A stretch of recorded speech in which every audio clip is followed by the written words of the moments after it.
Welcome to the most in-depth AI automations course on YouTube. By the end of this video, you're going to be extremely confident in implementing AI into literally any business model. And I can only say that because I've spent the last 5 months using the exact templates I'm giving you today to automate systems in 10 plus US businesses. So yeah, this will not be a light one, but it is legit.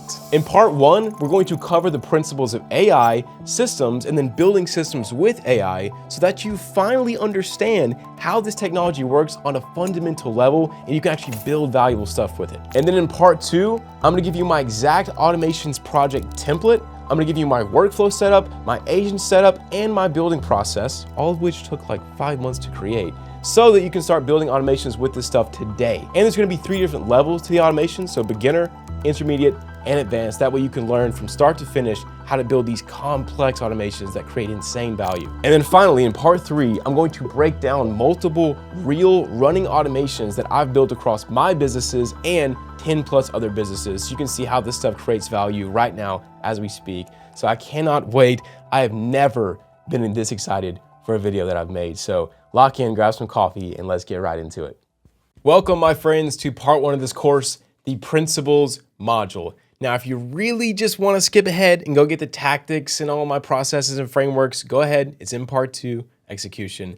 But I highly recommend you watch this. This is my secret. This is really the sauce. This is what I do not think you will find anywhere else on YouTube, at least at this moment. I hope this will be the most valuable video you watch this month, maybe even this year. That would be amazing. I pray for that.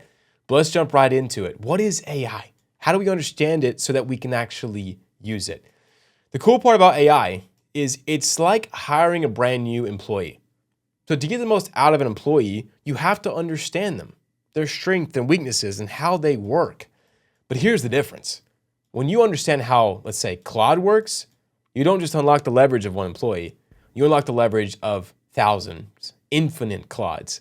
So if you don't understand Claude, none of them are that useful. But as soon as you do understand AI, or in this case Claude, you unlock thousands of usefulness points from him and pennies on the dollar. Like I don't think we realize us, normal, right? Average people, not kings, not powerful, famous, whatever.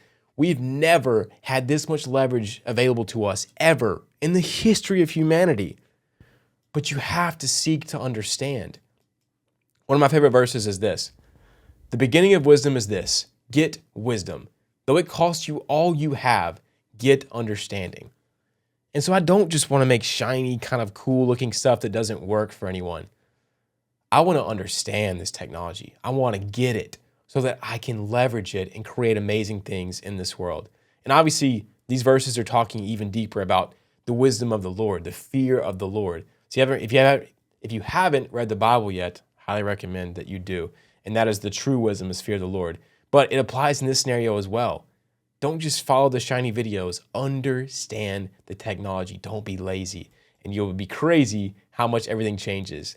But that being said, do not worry. I do not care about the deep technicals. I don't want to build my own AI model. I want to be the driver. I want to be the Max Verstappen, the F1 driver, the fastest man in the world who can use these machines. I don't care about building them. I care about using them. So I want to learn just enough to drive like crazy, nothing more. I don't care about building an engine. I want to drive that sucker. But in order to drive, you do need to understand the machine that you're driving. So what does it mean to actually drive AI? What is being an F1 elite driver when it comes to AI? And I think it's as simple as this. The ability to give AI the exact inputs it needs to get the exact outputs you want. No more, no less. We'll talk about this throughout this entire course, but this is the goal. So get used to me referring to this a lot. All right. What is AI? How does it even work? Disclaimer, I'm ignorant on many things, and this is a very simplified version, but like I said, it helps me drive, which is why I'm sharing it with you guys. And the way I see AI is like autocomplete on steroids. It is not a magic genie, although it does feel like it sometimes. It is a guessing machine. And it is getting very good at guessing. It's getting better and better. But essentially what happens is you give it words, which have meaning in real life.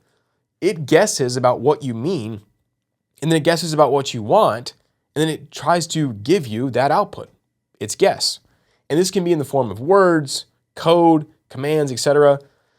But if you say, I want a dope website, it's going to guess what you mean by dope, what you mean by website, and it's going to try to give you a dope website.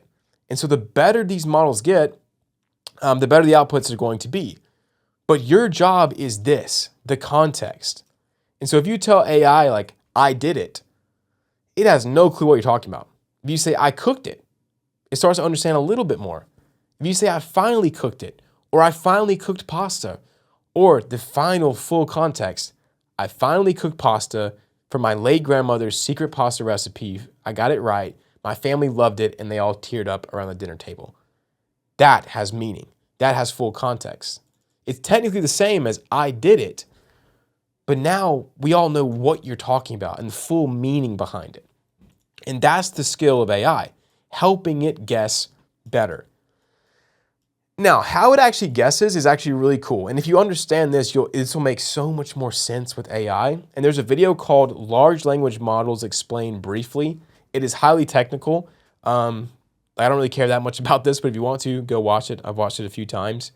But what happens is you give it a sentence, right? Paris is a city in blank.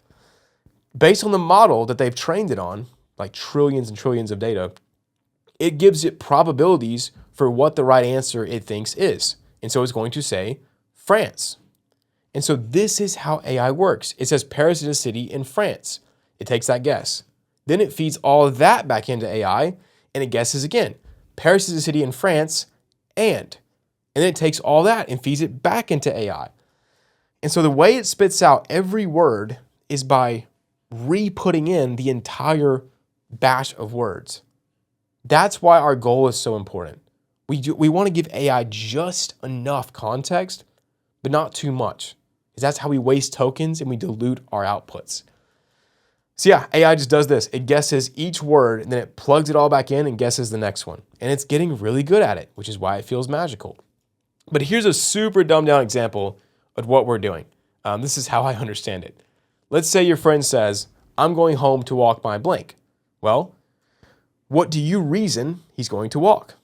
Based on your training data, your life, you're going to think probably dog, right? You're going to say, you know what? He's going home to walk his dog.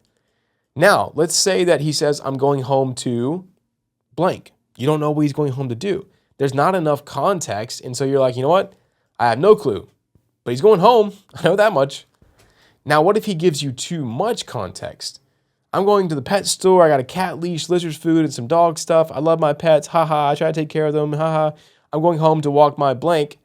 And you're like, dude, I don't know. Is he walking his lizard, his cat, his dog? Who knows? But this guy's kind of weird, right? This is how most people treat AI. They feed it their entire life story to try to make a website. And it's just way too much context. Okay, yeah. That wasn't so bad, was it, right? The deep AI stuff is over, even though I know that was not deep at all. This is what I care about. I want to know, how does what I just kind of showed you change what we do? I'm not in the business of making a bunch of technical crap. I'm in the business of providing value. How do us as business owners, as entrepreneurs, use this stuff? What does this short engine lesson change how we drive AI? That's what I want to do. I want to change your behavior so you get better outputs. Well, now you should understand that this is why our goal is so important. Give the exact input, the sweet spot for what you want to get out. And this is a skill. It takes time. But that's what I want to teach you. Number 2, knowing where you want to go, knowing the output you want, it's not a binary thing, right? It's the clearer you get. So the clearer you are on exactly what you want, and then how you start is extremely important. Just like how autocomplete works, the first words you type direct it down what it's going to give you the results. So if I say, what is the name? It's going to give you names because you start off by asking, what is the name? Basically, how you start is so important because it's autocomplete on steroids. And so if you do not know where you're going and you don't get a good start, you're going to get bad results with AI. But if you have exact clarity on what you want, if you have examples of the website you want, if you're clear on everything you want included, the better chance you're going to get to go there. But if you just say, hey, AI, give me a dope website, it's going to give you the same slop it gives everybody else. So the better output clarity, the better start you give it, the better starting prompt, the better it's going to do. And we're gonna go over how to do all of that in tacticals, but these are just the principles. Number 3, probably the most important takeaway here. AI is built to give you the most probable answer. It is built to give you the average answer, which means it is amazing at things that have the right answer. If you say, what is 4 times 4? There's only one right answer. And so AI is amazing at this. But on the flip side, it is awful at things where there is no one right answer. And so if you were to ask Claude, like, hey, does this look good? If you asked me this, I'd be like, heck the frick no, bro. I would not hang this on my wall if you gave me $1 million. But this painting sold for 137 mil, by the way. So to some people, this is a dope painting. But my definition of a dope painting is not this, which is why it's really hard to do kind of subjective stuff with Claude, is because we all have different meanings of the words that we're giving Claude. And based on how he was trained, he has different definitions of what a dope website looks like. And it might mismatch from your definition of a dope website. And so what does this translate to? Well, AI is incredible at pattern recognition, at research, at summarization, at searching, converting or repurposing existing kind of subjective stuff, sorting big volume, big data, repeating tasks accurately, rough drafts of creative tasks, it's great at that, and basic coding. Not the problem solving, or not the like creative side of coding, but kind of just like the objective side. Really anything that you can easily explain to it what right looks like and what wrong looks like with very little room for discrepancy, it is good at. But it is awful at things like creative writing, really anything super creative, anything meant to be experienced by humans. Anything that needs to be fresh or new, it's bad at because it's literally giving you the average of everything in the past. So it's hard for it to be new. So music, art, content, writing, etc. Although it can trick you into thinking that it's good because it's putting out the amalgamation of past creative work in the past. So how do you actually like think about this in the right way when it comes to automations and plugins? Well, it's this. When you ask yourself, will AI be good at blank? You want to imagine a slider. So the closer the slider is to math, the better AI will be. The closer it gets to art, the worse AI is going to be. And here's the secret sauce. You don't want to rate the macro tasks. So if you were to ask me, KJ, is AI good at YouTube thumbnails? I can't answer that as far as the macro because there's so many different sliders for each subtask. And so here's the real, guys, this, if you get this, man, it's balling. Break down the big task into smaller tasks and then rate each step. And also, I'm going to show you guys how AI will do this for you, which is crazy in part 2. But if you were to ask me, KJ, is AI good at creating YouTube thumbnails? Here's what I would tell you. For finding outlier thumbnails and videos around topic, yes. For analyzing and comparing which elements are best for thumbnails, yes. For making a bunch of mockups, yes. For taking the actual pictures, no. For composing the elements, no. For finishing touches, no. These are all things that really influence the taste of the thumbnails. And so it's good for half of the thumbnail process, but not good for the other half. And that's where you can really get crazy results with AI by understanding what it's good at and what you should do. So like I said, I'm going to show you guys, like literally in the setup I'm giving you for this entire course, I have Claude rate what it thinks it's good at and what it thinks you should focus on. So I'm literally going to help you guys do this with the Claude MD I'm going to give you later. But this is so important. Feel free to watch that back if you need to get this. This is the leverage with Claude, is by getting that. Now, number 4, because of number 3, because the fact that AI is built on averages, it is not inherently creative. Caveat, it can do some creative domain things, just not great. So if everyone's using what AI considers to be a dope website, then it's average. It's no longer creative. And so AI is creative if you were the only person using AI, but then everyone uses it and it's no longer cool. It's like trends. It's kind of like in school when all the cool kids would do some sort of thing, and then the not cool kids like me would catch on and start wearing the silly bands are wearing like a certain type of socks or something. And then all the cool kids quit doing it because the uncool kids like me started doing it. That is happening exponentially fast with AI because it's just copying people. It's not really creative. Now, this is so important. Please lock in for this. By learning how to prompt AI, you can get better outcomes, that you can get more alpha. So there's extreme alpha, meaning like edge or value, from learning how to context AI well. So if you just say, build me a dope website, you will get bang on mediocre average. But if you get better and better at contexting, better at driving the machine, then you can get better results that are further on the curve to being like better, right? Just imagine there's one side of this, and this is like a super amazing, valuable website. By doing better context, you can get better results up to a certain point.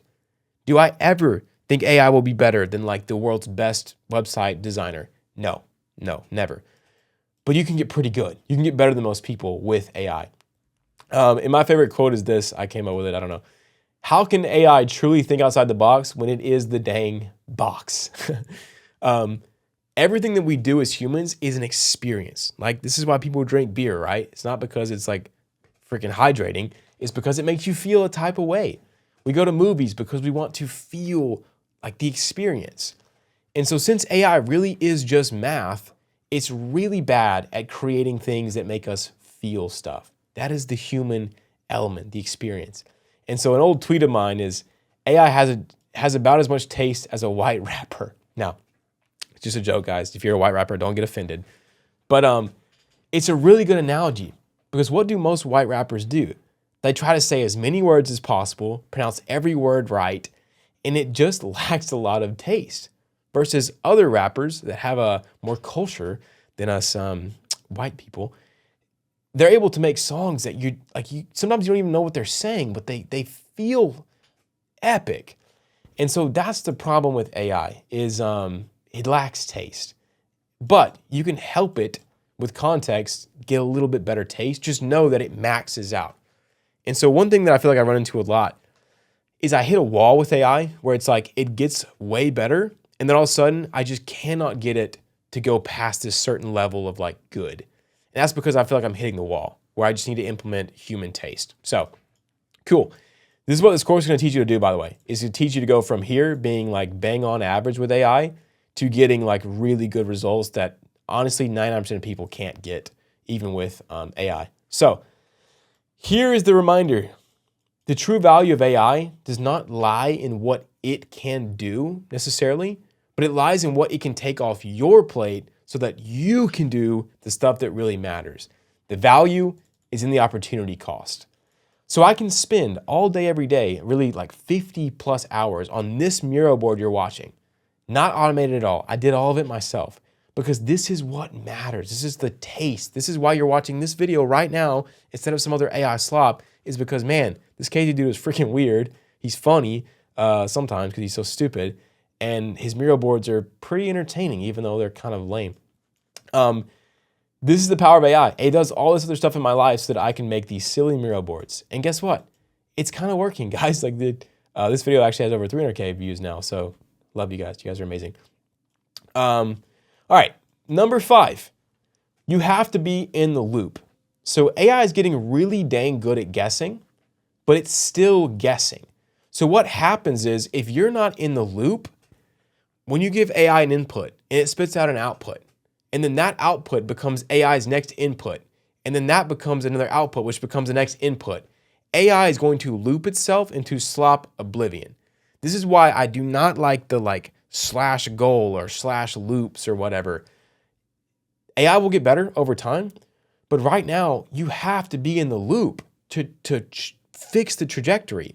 So you might start off in the right direction, but AI can make a bunch of slop and then get way off track. And the more complex your systems are, the more this is going to happen. And so do you have to use this for one-shotting some silly little thing? No. But if you're building real systems or applications that people are going to pay money for, you got to be in the loop. You have to. And these companies that are saying that they're not in there and these AI agents are creating everything are just honestly lying. So there has to be a human in the loop. And when you do that, AI becomes insanely magical. Number 6, AI lacks what matters most. It does not have God-given agency. Despite the name agent, it does not have agency. It does not have God-given creativity. Now, dispute me if you want, right? You believe whatever you want. I believe that God created us in his image. God is the ultimate creator. When I look at the trees, when I look at creation, I am in awe of how good our God is. The fact that we're breathing right now is a gift. And he has given us that gift to create inside of us. That's why people are able to create rockets to Mars and create amazing paintings and videos and Ocean's 11 movies, you know? God-given creativity. And AI does not have that. It just copies past examples of that. It is a watered-down version of the beautiful state of humanity. And so it will never be able to replicate you. Keep in mind that. Now, if you don't put in the work and you don't do anything useful with your life, then yeah, AI is going to replace you. But AI can never replace these mural boards, and I'll prove that in the future because AI is not me. AI is a blob of all previous humans' data, and when you mix all colors together, what do you get? Kind of like just dark brown or black. But you are completely opposite, right? You are uniquely one of one. And so, yeah, don't ever forget that. Do not be discouraged. AI cannot replace you. So, yeah, hopefully that was encouraging. All right, now what? We just finished the first principle module. Things are about to get a little bit deeper after this. I'm not going to lie. This was kind of just a little teaser. Now we're going to head into the principles of actually automations, which I cannot wait to show you guys. This is like literally, this is my secret sauce. But all of this is to, once again, turn you into the 0.001% driver. So let's go over to principles of automation. I will see you guys over there. Let's get it.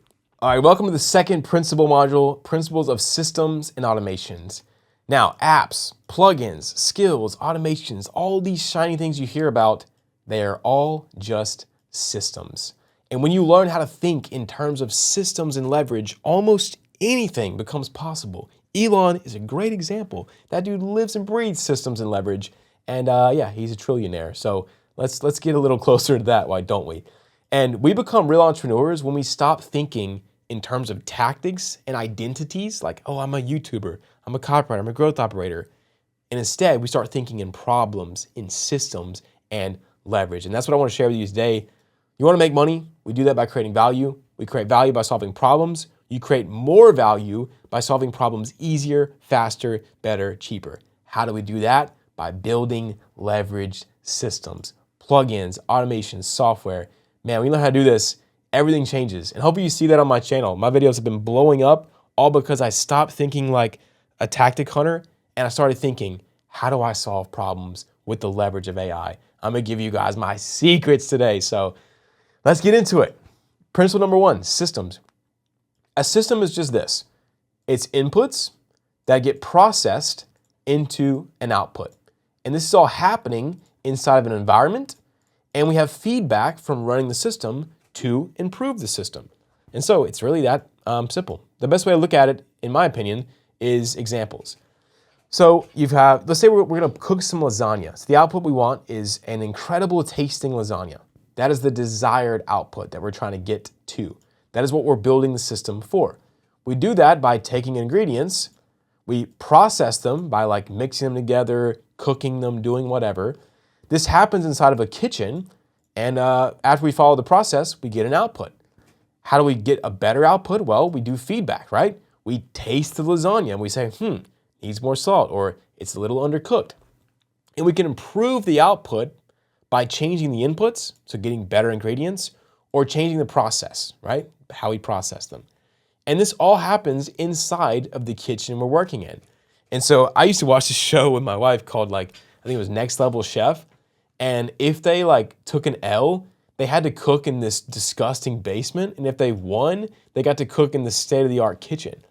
And so that shows how the environment can really play a factor on your output. So what the heck does it have to do with anything, KJ? Why are you talking about lasagna? Well, this is how I think about life. This video you're watching right now, if you're watching it on YouTube or school, this is how I made this video, is I have a system for creating these things. I have a desired output that I want to put out. I have inputs that I put into the system. So what is the thing that I'm giving? What is the problem I'm solving? Where is the existing market demand? These are inputs. And I take those inputs and I come up with a title, thumbnail, intro, body segments. I record this using a certain tool, editing, tags, upload. And then my feedback are what you guys think, right? The views, the likes, the comments, the CTR, average view duration, CPM. And based on those metrics, I make changes, right? Add this to the title, less saturation, talk slower. Y'all know I talk like a crackhead. I'm sorry, I'm working on it. But yeah, this is a system. And same with my finance plugin, which has, generated me tons of amazing leads and helps a lot of people. This is happening in the environment of Claude. So it happens in Claude. So how Claude works determines how I make the plugin. And the output is a fully customizable, private finance dashboard plugin. And so it adds these kinds of things of value, right? Saves people money. That's awesome. And so I built a system to do that, right? We input the user transactions. It processes them using the plugin. So this is the system I built to be the process. And yeah, the iterations are me improving the system based on your guys' comments. Pretty cool. Now let's get a little bit deeper. I told you guys, I'm gonna give you guys the real stuff, but it's going to be kind of deep. So my first ever application that I'm still building called Signal, and we have real paying users on this. Shout out to the person who bought the yearly plan yesterday. You're amazing. But these users have a problem that requires human depth and perspective. Therefore, they want a YouTube video. So they don't just want to ask AI, they want to see what a human has created around this problem. A good example is how to speak. So I'm learning how to speak better for you guys to make these videos better. And that is something that is hard for AI to explain because, well, it can't speak. And so I wanted to solve this problem for myself of not knowing how to find the best videos. And so I give AI this input, right? So context on my problem. The output I want is the best videos to solve this problem. And the process is Signal. The main, the application is it does context to query reasoning. It API calls the correct parameters. Anyway, I won't get into the details, but basically I made this system to give me an output and now people pay me to use this system. And obviously this is just one feature inside of Signal, but this is the main core value prop. And you guys are gonna learn how to do this today. So this course that I decided to give this for free, so no one bought this. The course that you're watching is my system for creating systems, which is kind of meta, but that's why this course is, I think, so valuable. And it is this: you are the input. This course is the process. So by you watching this course and taking the action steps, this is all happening on Earth, by the way, laws of physics, you are able to then go make valuable systems that you can sell, make tons of money, change your life or business, whatever. And the feedback is what you guys tell me in the comments and the emails in the school. I read everything. So thank you guys for your feedback. So couple useful notes on systems while we're here. The process section in a system is usually just a bunch of smaller systems chained together. And so think about Tesla, for example. The input are the raw materials. The outputs are finished Tesla cars. But inside of that macro system, there's a lot of small systems for how they make the wheel wells and just all this other stuff. Another example is I have a thumbnail system inside of my YouTube system. So how I make thumbnails is a system inside of the bigger system of how I make YouTube videos. Number two, learning systems thinking is mandatory in the AI era. This is the only way computers think, in and out.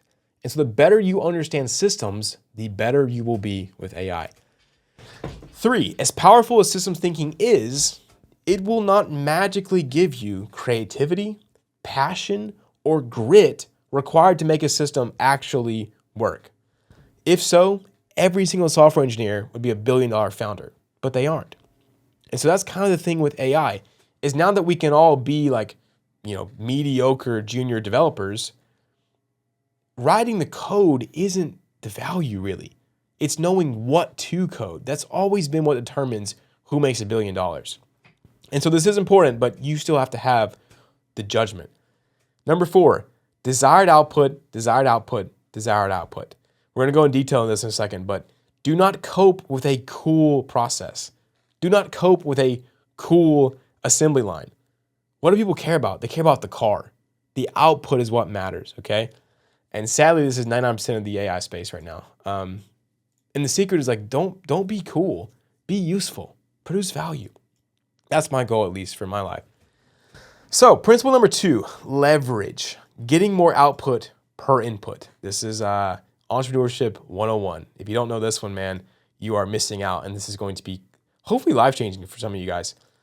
So by adding different forms of leverage into your systems, you're able to get more for less. This is why everyone's freaking out about AI. It's not because the clankers are cool. It's because of the leverage that it gives us. So instead of you having to spend 10 days building a website, you can send off 2 prompts. So this much input, insane output.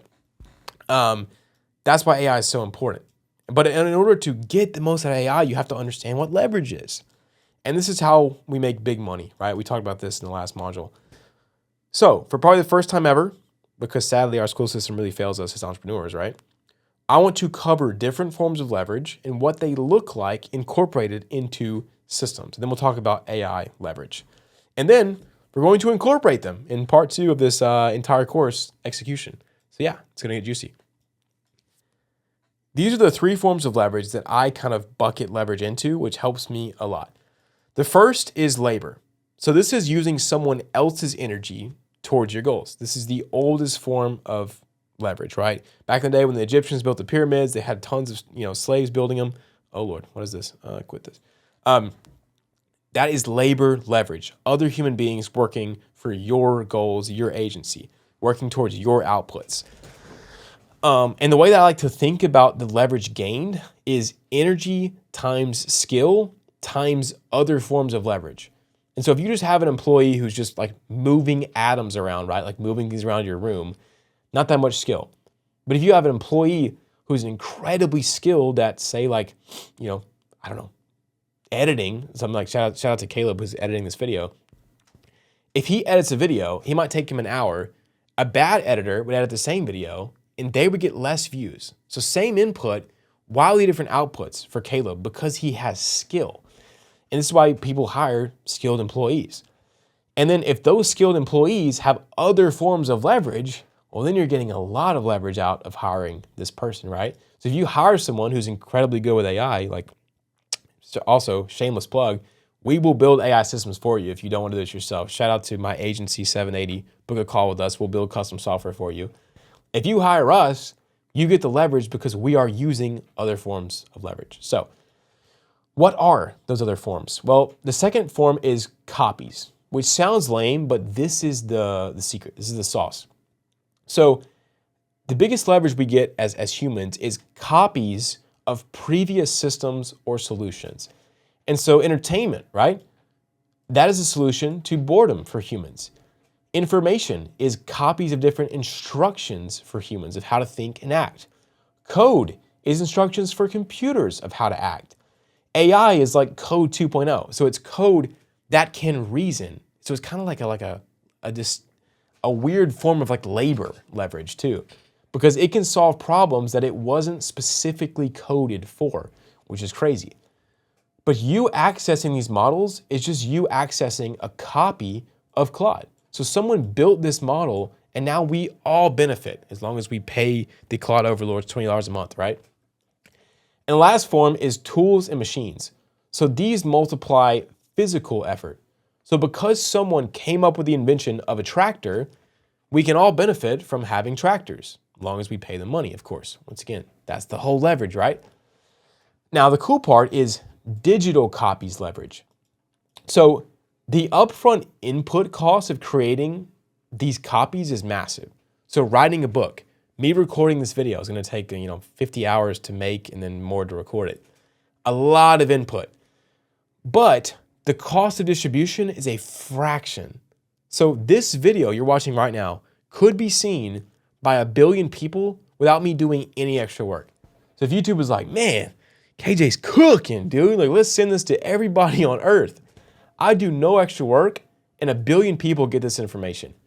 Versus back in the day, if I had to teach you one-on-one, I'd have to give this 2-hour-long talk to every single person.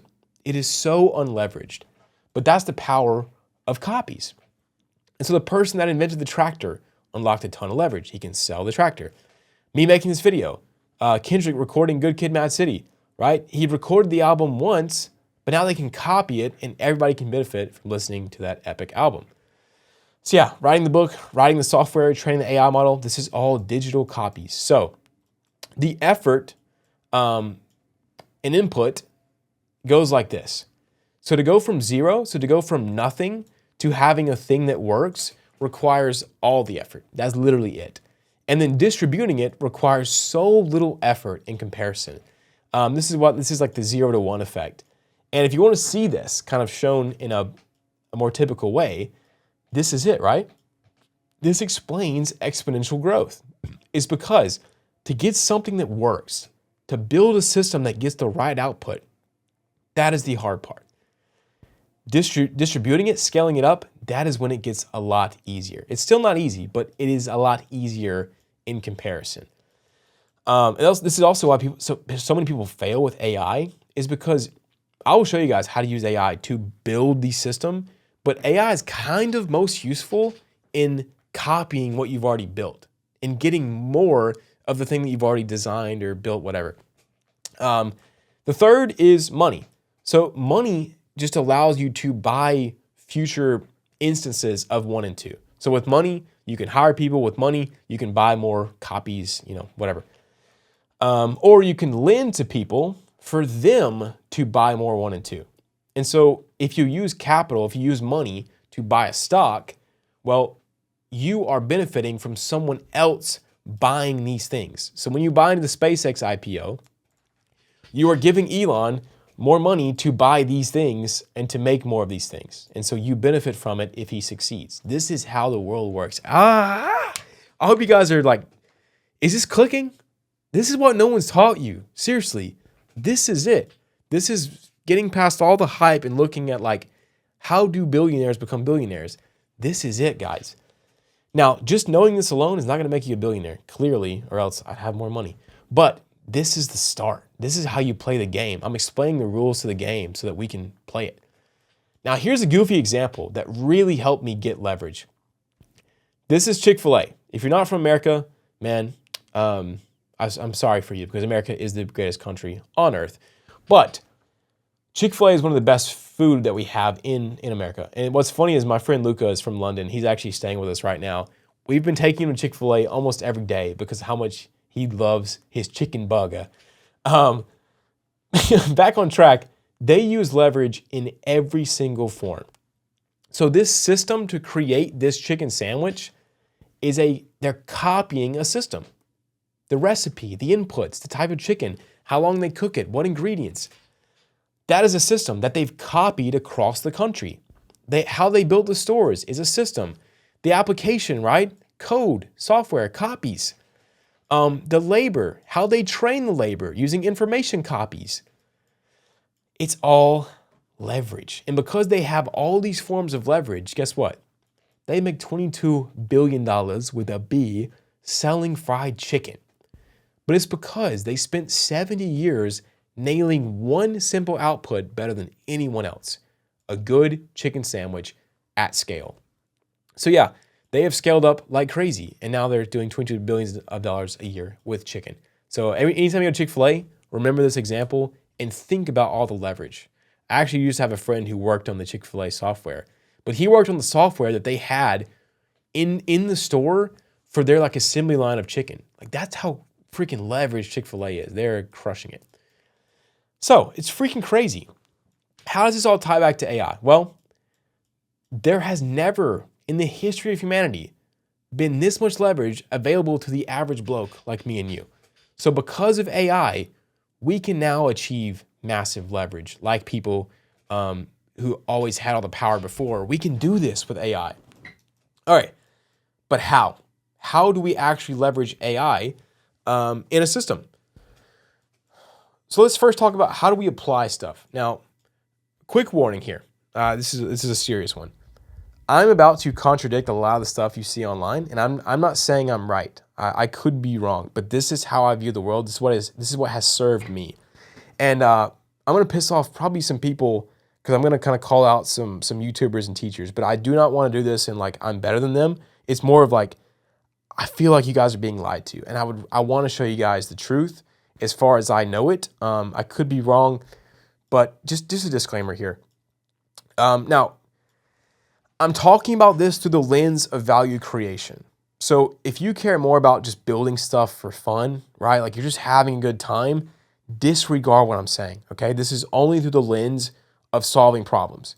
If you're just like having a good time playing around with AI for fun, keep doing it, man. I'm not here to shame you on that. That is how you learn. But we're gonna talk about value creation. One of my favorite quotes from Elon is they asked him what a young person should try to do. And he's like, try to be as useful as possible. And that's what I want to do. So step 0 in creating a system is deciding what system to build in the first place. And this is quite honestly the hardest step. If this step was easy, every single software engineer would be a billionaire. But they aren't because they can't figure out what to build. And so Elon says the most common error of a smart engineer is to optimize a thing that should not exist. Same with YouTubers. You can replace this with any single title. Yeah, here's the evidence, right? Around 90% of all startups and tech startups ultimately fail. Crazy. Here's the problem. Once again, guys, I am a sucky entrepreneur. I don't have $1 million. So I can't even speak on this really myself, but I'm trying to learn. But I have one heuristic that has served me really, really well this year, which has allowed me to do these amazing things. So 500K views in 3 months in a brand new niche, first live app with real paying users and it actually works, and a community with 20,000 people now since I made this mural. And I know that these aren't great indicators of like actually value creative, problem solved, but I can't really show you guys the DMs and emails I get, but hopefully you're one of the people who I have created value for, so this is proof in itself. Anyways, this is my heuristic. This is my threshold for evaluating whether or not I should build a system, and that is this. Is it valuable enough to me that even if no one else buys it or uses it, it was still worth the input to create it? And so this is it. If the value it adds to my life is greater than the upfront cost of creating the thing, so not just money, but like time, then it's good. And so basically, is the 0 to 1 cost worth it, even if it stays at 1? So if it doesn't go from 1 to 1,000, is it still worth it? And that helps me focus. And this helps me verify the idea from a few different angles. So first off, it helps me do ideas that have very low upfront time and capital. So it's cheap and fast to go from 0 to 1. Because guess what, guys? I don't have $1 million. So I don't have time and money to invest in ideas that may or may not work. And then second, only ideas that I would actually use survive. And what's cool is the bigger the problem is in my life, the more capital and time I can allocate to solve it. Because the more value it adds to me, well, the higher cost it can be and it still be worth it as far as my heuristic goes. Next, even if I have an idea that I think is dope, because it's built for me, if I don't use it after a week, then I know that it's trash and I just don't have to build it any further. And lastly, I only build it if I think the skill and insight gained would be worth it as well. So obviously building these courses doesn't really do much for me besides, cementing my like knowledge, I guess. But I learn the skill even greater by doing these courses, which is why the only courses that I make are things that I want to learn the skill in. And what's funny about this heuristic is when you only make stuff that you would actually use, other people use it too. And so my videos get views and my app gets paying users because I only made it for me, which is kind of funny. So that's the first step in deciding what system to build. Now, step 1, once you know what to build, we have to get extreme clarity on the output of the system. And so you have to get very detailed. What do you want to see? And then also, what is the deeper why that you even want that output? And so we'll go about this in the execution. I'll show you guys how to get AI to interview you to answer these questions. But just remember, the market cares about output, not your process. What comes out of the machine. That is what matters. I'd rather have a boring process and an incredible output than I would have an incredible process, boring output, which this module alone should be proof of this. So far, we've not touched Claude once. I've not built a single vibe-coded slop website. But I care about changing the way you think. I care about this video might be boring, but the outcome that you get from watching it should hopefully be incredible. And that's what I want to do. There's some more stuff about this if you want. But basically, like, avoid these videos about Notion, Obsidian, like AI, operating system setups, because they're only building it to get views. They don't actually use these things.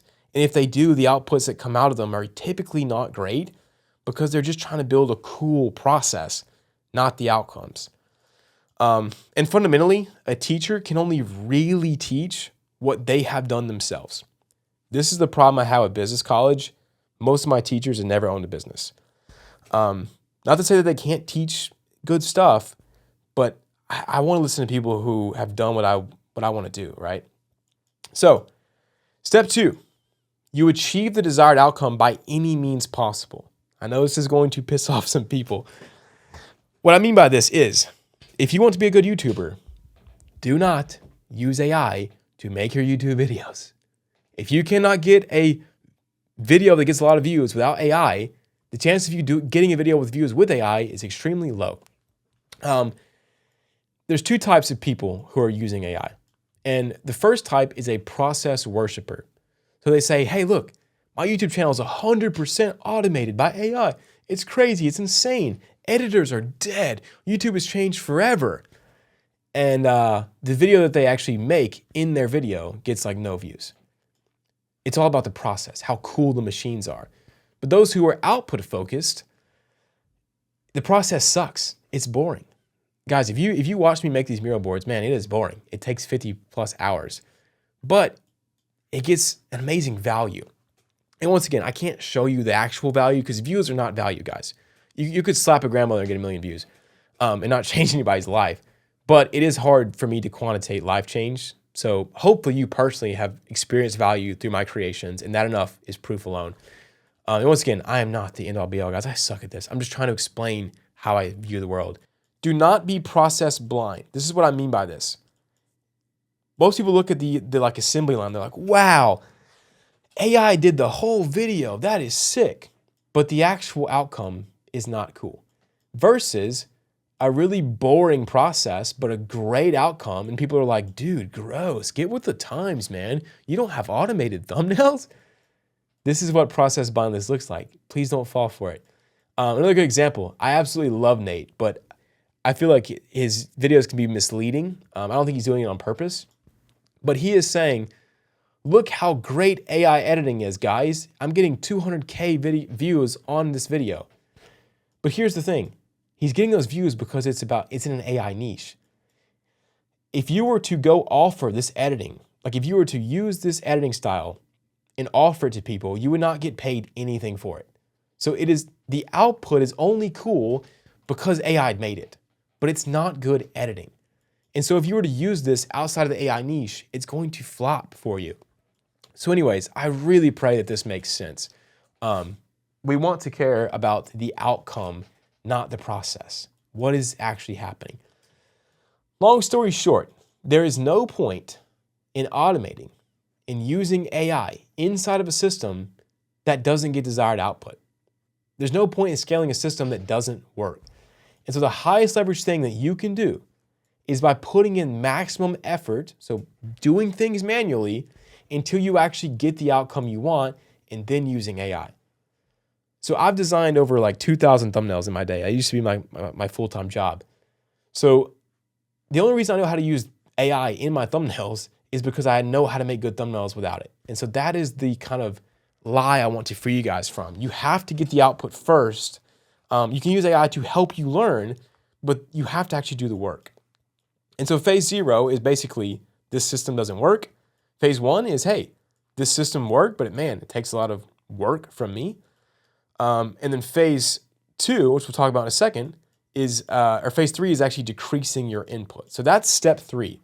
Once the system works, that's when you add leverage. So you make the system work. get the output you want. Write the email, write the marketing thing, make the video, build the application, whatever. Get the output, and then you add in AI leverage. And so phase one, system doesn't work. Phase two, hey, look, it works, but we have to do a lot of effort. This is where you add in all of the leverage. So now the system works and I don't have to do much. Here's a simple example. I used to sell a high ticket program and I used to sell the program myself on the calls. And so I learned how to get people to close into my program, so pay me money for my program. And then I turned what I learned into a script that I hired salespeople to run for me. So I used to have to take every call and I would make money, but then I would take a fraction of the calls and I would still make the same money because I added leverage of labor and I added leverage of copies, meaning like my system for taking sales calls for my offer. Really, really cool. And so, yeah, guys, I know that was dense. Hopefully you're still watching this video, but now hopefully this is helpful. I really pray that it is. But now we can actually go do this. We're gonna spend the rest of this course, so in part 2 execution, we're going to actually do this. The next course is going to be like adding more like AI leverage, like the next principal module, but the entire part 2 is going to be doing. Don't worry, we're gonna be doing this. So yeah, phase 4 is adding more leverage. We won't talk about this much, but basically you just bring money in and you scale. So in recent news, SpaceX just IPO'd and they're hitting phase 4 like crazy.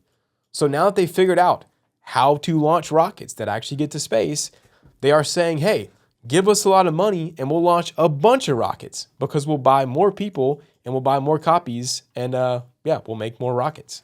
So yeah, that is phase 4, scaling, which is really cool. This is why, as a software developer, as a founder, once you hit that 1, the VC gang piles in. So once you get a working system, everybody wants to invest in your stuff because they want to see it scale. Yeah, so pretty cool. So how do we leverage AI leverage? I know this was a lot, but hopefully, if this was helpful, please leave a comment or send me an email. So I'll make more of this if it is helpful. If this is just boring, I'll go back to doing shiny stuff. But just let me know. Now what? Well, we're going to get into building systems with AI. So like we just talked about, the real leverage in adding AI into a system is phase 3, where you're adding in leverage after it already works. But the cool part about AI is that it can reason, and so it can help you get to phase 2. It can help you build the system, but it's a different way of thinking about it. And so that's what we're going to talk about in the next module. So I will see you guys over there. Let's get to it. All right, welcome to the third principal module, how to build systems with AI. This is what I've been waiting to get to. We had to cover that other stuff first, but man, this is going to be epic because AI leverage is weird and it's hard to explain, which is why you've probably never heard it explained before. And I am not some philosopher genius, right? But I be talking to the clankers. Trust me, bro. 8 to 10 hours a day for months, I be talking to the bots. And all I want to share is my perspective that I have found truly useful, meaning has created insane value in my life and business. So yeah, let's get into it. Why is AI leverage so weird? Well, number one, it can reason. And so it kind of feels like labor leverage a little bit. Like it can think a little bit, but it's still just math. And so some stuff it royally drops the ball on and you're like, what in the world? How did you not get that right? So it's like labor leverage, but it's technically copies leverage because someone built this model and you're like copying this like fake employee. And so basically, if you treat it like a human, you're overselling it. It doesn't have perspective and it lacks the human touch. But if you treat it like just a computer, you're underselling it because it can reason. And so a good example of why this thing is not, because a lot of you guys are probably like, well, it's going to become, sentient and all this. I don't believe that crap. Why? Because look at this. Look at this meme. Would AI have ever decided to put this meme right after what I just said? No. But I'm a human. I'm from Alabama. My granddad dips. I have perspective. I have taste. Therefore, I wanted to hit you with this meme to prove that, man, stuff is weird. And that's probably why you're watching this video. If you're still here, it's because I'm not going through a stupid AI slop slide deck. I'm giving you some raw crap. But KJ, one day it'll transcend, it will be creative, it'll have perspective. We're all screwed. I don't think so, because every model is going to make stuff like that model. So if we're all using Claude and we all ask it to do a task, doesn't matter how much context we give it, it's going to do the task like Opus 4.8, right? And as humans, we like new stuff. Imagine your favorite song ever. What if you had to listen to it every hour on the hour for the rest of your life? You would probably hate that song. And that is because we like new stuff. We like unexpected. And AI is expected, which is why it's very hard for it to create incredibly tasteful things. Now, can it do some stuff pretty well? Absolutely. But when it comes to really good experienced things that humans are going to use, like this video, it's very bad at. And remember, value is in comparison. AI slop will always be AI slop. So although this looks really good, or it used to look good, it became what? Sloppish. But now this is the new AI slop, even though it looks incredible comparatively, right? And soon this will be awful and there'll be something new. It's just like why there's trends in fashion, right? It's why we look at people from the 60s and we're like, oh, dude, what were they wearing? It's because it's comparison. Things change. And so this is why models are always going to be kind of average, because we all have access to the same model. Once again, values in comparison. If you had the iPhone 1 in 2007, you were a freaking legend, all right? Let me tell you, I was in middle school and people that had this were like instantly goated. But if you have this phone in 2026, right, you're going to be shamed. It's the same phone. And so the comparison, what's happening in society, is more important than the actual thing. So that's why AI is tough. AI will never replace actual human creativity, right? Debate me on this. I believe it from the Bible, right? So God created mankind in his own image. The image of God, he created them. Male and female, he created them. We are created to create. Look at God's beautiful creation. We get to create in his image. And that's why I don't think AI will ever fully replace just that raw spark of life. I don't know. The good news is it will replace everything else so that we can do more creative stuff. This is the good news. People are like, oh, AI is going to take jobs. Bro, so did the calculator. Did you know they used to have entire buildings of people who would be like one calculator, right? They'd all crunch these numbers. Thank God no one has to do that anymore because of the calculator. AI will do the same thing. It will get rid of some really boring stuff so we can do more amazing free will stuff. All right, KJ. Well, what the frick do we use AI for then if it's not good at this stuff? Well, I'll explain to you. The first is understanding, explaining things to you. And so as I was making this module in my office, my editor, Caleb, and best friend was editing something. He was building this insane model, but he was asking Claude questions on the technical tools. So Claude is helping him learn, but he is still the creator. As I was typing this, that's what he was doing. Same with you building systems. 2, researching. AI can help you find the best tools, the best copies of the latest information tools that you can use to build your systems. And so an example is I was working with one of my one-on-one clients, and we're going to build this product for him so that it will save him $250 a month. And I asked AI to go look at each one of these features and tell me which tools should we use for this. Dude, normally this would have taken me like all day.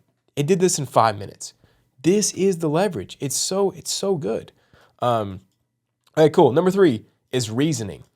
So AI can think, and it's really good in poking holes in your plan. It helps you explore every options. The only caveat here is do this after you've already thought of stuff. This is it, right? So it's like labor leverage of skill. So it's like having a thinking partner. It is so good for. And you'll see in the build template later, but imagine hiring Claude as a thinking partner. He's still an employee. You're still the visionary. You're still the CEO, but he can think with you and help you come up with the better outcomes, which is epic. And 4, this is where things get pretty fun. This is using reasoning in your systems. So the first 3 were all about building the system.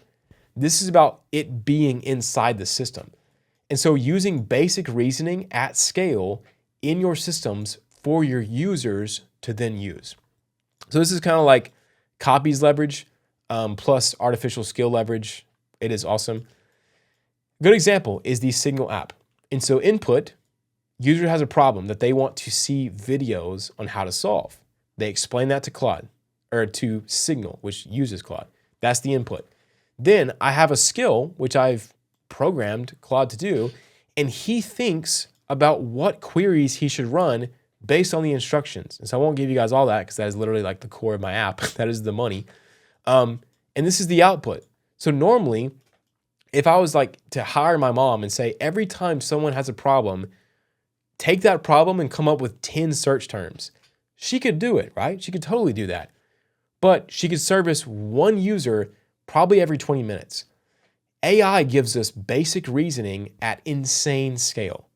I know this is a little bit tough to get, but this is the crazy leverage. So one of my quotes, and we'll go over this in a second, but the real leverage of AI is the unaverage application, or no, the creative application of average reasoning. And this is kind of a good example of that. Use case number 5, basic reasoning and commands. This is like a virtual, I'm such an idiot, guys. Virtual VA, a virtual assistant. Oh my gosh. So basically doing literally anything that is closer to objective, so anything math related, so you can spend more time doing the subjective. So once again, writing code, right? Not the vision or the deep problem solving, but just the executing, translating your words into code on the screen. Summarizing, so reading stuff, summarizing it. Very average kind of creative stuff. So like writing an email, a YouTube title, it's good at that small task. Pattern and research analysis, running computer commands, all this good stuff. So an example is, this is not loading, but this is one of the skills that I actually will probably build this plugin in this course at some point. AI does all the research for my videos so I can come up with thumbnails and titles. It comes up with the keywords. It does all the research for the titles. It ranks the titles. It has literally given me the titles that have given me my last 2 viral videos. Epic. That's using all these things mentioned above to save me a lot of time. This is a project for one of our clients, and it is a pricing estimate for, he builds custom houses. He inserts the blueprints. We then go through and add in these custom like variables that he wanted in here. And then it gives him the takeoff and estimate. This has to take them like a week manually, but with AI, it can be done in a matter of literally minutes, which is crazy. But honestly, anything that you can think of that you would hire an assistant or a junior developer to do, AI can do. It is absolutely awesome. So the real leverage with AI is the unaverage application of average reasoning. But if we're honest, this is how it's always been, right? Think about McDonald's. They can hire high schoolers because the process of making a burger is not that hard. Someone made this system so simple and so easy, but they created it in a creative way that gets a lot of value. I know this is trippy because me and you have never had this amount of leverage before, but this is something that you really need to think about. And the first time I ever used Claude, these were my thoughts. You can pause it and read if you want, but I thought that was pretty cool, and a lot of things have come out to be true. But a couple of things I want to talk about is people will feel so good about doing something that they will cope for doing the right things. So AI makes it so easy to make a website, to make some emails, to do whatever. It gets outputs that you otherwise would have never gotten. But the problem is they're not the right outputs. They don't actually work. You don't actually get clients. You don't actually get views. And that's the issue. Everybody will be able to code, but very few will make successful apps. People will spend 95% of their time asking how to build something and 5% asking what they should build. This is bad. It should be the opposite, but I guess that's how it's always been. So anyways, there's some more like takes in there if you want to check those out. But yeah, what it really did is AI unlocked scalable reasoning, but it did not unlock true creativity. And a lot of times when people approach me for help with AI stuff, they're not getting results because they think it is fully creative. It is not, but it can reason. And so if you give it the right guidelines, which you'll learn how to do, it can do things for you, but you have got to think and create for yourself. And so The alpha is in the creative application of the scalable reasoning. How can you creatively use a very, 200 IQ person with not a whole lot of street smarts? How can you use that at scale to make value? But to be honest, this is how it's always been, right? Steve Jobs, this was him when he first made Apple. Whenever they fired him, they almost went bankrupt. They brought him back, and he made everything go crazy. The reason I'm showing you guys this is because they had the same engineers. So the same engineering talent, right? Real humans, not just AI, but like real creative humans were not able to create value because they lacked the vision and the agency. When Jobs was gone, things fell apart. When he came back, things went exponential. Because it's all about it's all about what you choose to use your reasoning on. That's what I'm trying to say. How you actually use the reasoning. So anyways, here is my optimistic prediction. AI will take over everything black and white, so we can work on stuff in full color. I know that sounds extremely cliche, but AI will take over doing all my research for these video thumbnails so that I can do what? Make a cool thumbnail. Like, that's the cool part about AI. And the problem that you run into with AI is you're trying to get it to do everything, and it can't. If you could tell AI, make me $1 million, make no mistakes, you'd have $1 million, but it cannot. You have to have that perspective and that agency. So KJ, how do we do this well? Like, how do we use AI like a non-goober? Well, I'll remind you, this is the goal, right? Figure out what to give AI so that you can get out what you want. So you have to figure out what you want, then figure out what to give it, figure out what instructions to tell it, and you get what you want. So to accomplish this, we need to do 3 things well. The first is context structuring. So how do we structure what we give Claude? The second is workspace setup. How do we make it easy for you to work with Claude? And 3, how do we understand giving Claude different roles? So the brain of the model, we can give him different kind of agent setups. So he can have different roles, and that can allow us to get bigger, juicier outputs. Number 1, context structuring. What is context? Well, it's just files and folders. So it's files, the actual stuff you give it, and then it's folders, how you structure and group those files. That is context. I like to break context into 2 different types. This helps me a lot. So the first is context clues. We covered this in the first module. Basically, you're explaining the situation in more detail to Claude so that he knows what you mean. So if I say, build me a dope website, he doesn't really know what dope means. But if I say, build me a website for this thing, it needs to look like this, here's the parameters, here's examples, now he knows what dope means to you, he can get a better outcome. And so this example is what we talked about earlier, right? Giving just the right context. The second is instructions. This is a specific direction on how Claude should do something the way you want it. This is also referred to as skills, which are now inside of plugins. But guys, it's all just text instructions. It's all just files. That's all that it is. And so here was my old skill for my second channel that I used to post daily, is I have a certain way I like Claude to do my YouTube titles. And so if I tell Claude, just base Claude, hey, give me a YouTube title, it's going to give me the most average cookie cutter title it can think of. But if I say, give me a YouTube title, and I give it some instructions for how it should create them, now I'm going to get a result that's closer to what I want. And so you're either giving him more context or you're giving him instructions, which are all just, once again, context, but I like to break it down and it makes things clearer. And so here's an example from my finance plugin. If you guys have used this for my last video, I gave Claude instructions for how it should create your finance dashboard when you run my skills.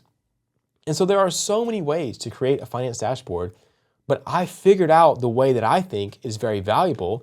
I gave Claude instructions, and I gave that to you so that Claude can use his reasoning and my instructions to build you something epic.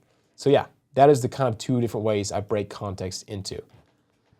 Now, context and folder structuring. This is how you achieve the goal. So if we want to give Claude exactly what he needs, no more, no less, we have to learn how to structure context and folders. And so this is why folder structuring is so hot right now. There's a meme. It's because this is the key to unlocking efficiency and outputs with Claude. And so a good example of this is I used to have an email system that I ran for one of my marketing clients when I still did marketing full time. And I used to give Claude this 250-page PDF every time I went to write an email. And I kept wondering, why does he not get the testimonials right? He's not doing the testimonials good at all. And then I realized, whoa, I can break this 250 pages into different folders, different segments, and I made a testimonial folder. And so whenever Claude needed a testimonial, he didn't have 250 pages, he had 2 pages. And he knew where to find them because the folder was labeled testimonials. That is a simple way to get better outputs by structuring. So imagine it like this. I want you to imagine that you hire an assistant and you gave them a 1,000-page PDF with random words scrambled all across the pages. So not like there was any coherent thought to this PDF. It's just a bunch of random segments of random words with random meaning. That's level 0. Level 1. Now I want you to imagine you separate the PDF into different pages and files that are titled what they contain. So it's titled hey, here's a research paper on this. Hey, here's some past examples of what I did here, right? It's still one file, but it's at least, separated a bit. Now I want you to imagine that you separate those files into folders. And so you group these things in folders so that now if Claude or your assistant needs something, he doesn't have to look through a massive stack of papers. He goes and looks at the folder, right? Now, level 3, I want you to imagine that you have organized the text into files. You've organized the files into folders. You've organized folders into different filing cabinets. They're all separated. They're all labeled in ways that are focused on the output you want. And then you give your assistant specific instructions on where everything is. This is how you save tokens. This is how you get good outcomes. This is what is happening with Claude behind the scenes. Now, as these AI models get better and better, you have to do less and less of this, but the skill of knowing how to structure context is one that will serve you, I think, for the rest of time with AI. So you should get as good as possible at making it as easy as possible for AI to do what it wants, what you want it to do. So this is how you become powerful with AI. And I'm going to give you my templates for this. Don't worry. I'm going to give you my filing cabinets that I've spent months creating, but you have to know why I'm doing this and why you should learn it. So do not let it fool you. This is a skill. I'm not gonna lie. This is really, really tough. And there are levels to it. I'm not anywhere close to the peak. But if you just understand what I just showed you, you will be in the top 1%, maybe 0.1%.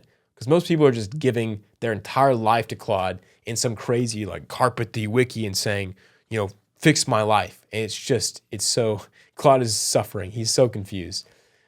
So yeah, you're about to skip straight to level 3 just by watching this course, but there are so many levels to this at doing this well, right? I don't even know what I was talking about this. Yeah. I'm going to give you my dialed context structure setup in this course. You're going to skip to level 3. You're also going to get my Claude, which will basically set up this entire setup for you. It's going to be epic. That'll be in the next part. But first, Claude MD. What is a Claude MD? What does it do? How do you make a good one? Let's talk about it. So Claude MD is just a markdown file with the name Claude in all caps. It is just a text file. What makes it special is that when you title a file Claude in all caps, anytime you open Claude in that folder, it will reference this file first before it does anything else. And so this is useful because now we can spawn in different Claude instances and they sort of have this memory and instructions for working in that project.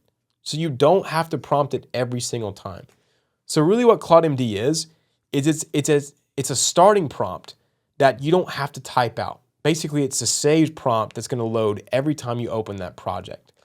And so we want to put in here important context clues and instructions for working in that project. This will make sense in a second. Now, the best analogy that I've came up with this is a movie called 50 First Dates. Now, in this movie, this girl gets in a car wreck, and every day she cannot remember what happened any days before. So every day she spawns in, she has no memory of what happened yesterday. She remembers up to her 18th year of life, and then the rest every day is fresh. And so in the movie, the guy who ends up marrying her, what he does is he creates a little tape which fills her in every morning about who she is, what happened to her, their marriage, their life together. And then she's like, wow, this is who I am. She walks upstairs on the boat and she joins her family. And she's like, wow, this is my life. And so before he made this tape, she didn't know who he was. She's like, who is this stranger? And it was awful. But he made for her a Claude MD so that when she spawns in, she knows what she's doing here, what her purpose is, and she can go about doing the rest of her life. So yeah, that is the Claude MD. That is the tape. So what do you put in a Claude MD? Here's the mistakes I see all the time. Dumping a load of junk in there, okay?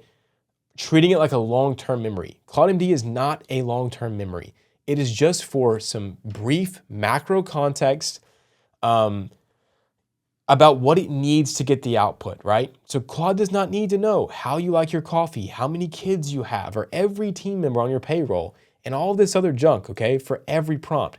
It just needs to know, where does it find stuff when it needs something? What are the preferences of working with you? So like, what tools do you use? Your workspace preferences, how is it supposed to name stuff, etc. And then concise macro context on the big goal your system is a part of and who it's for.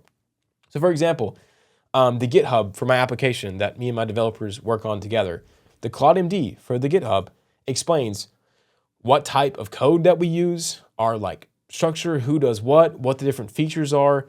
It's literally like 1 page long for an entire application because we wanted to keep it concise because we don't want to tell Claude how to do its day.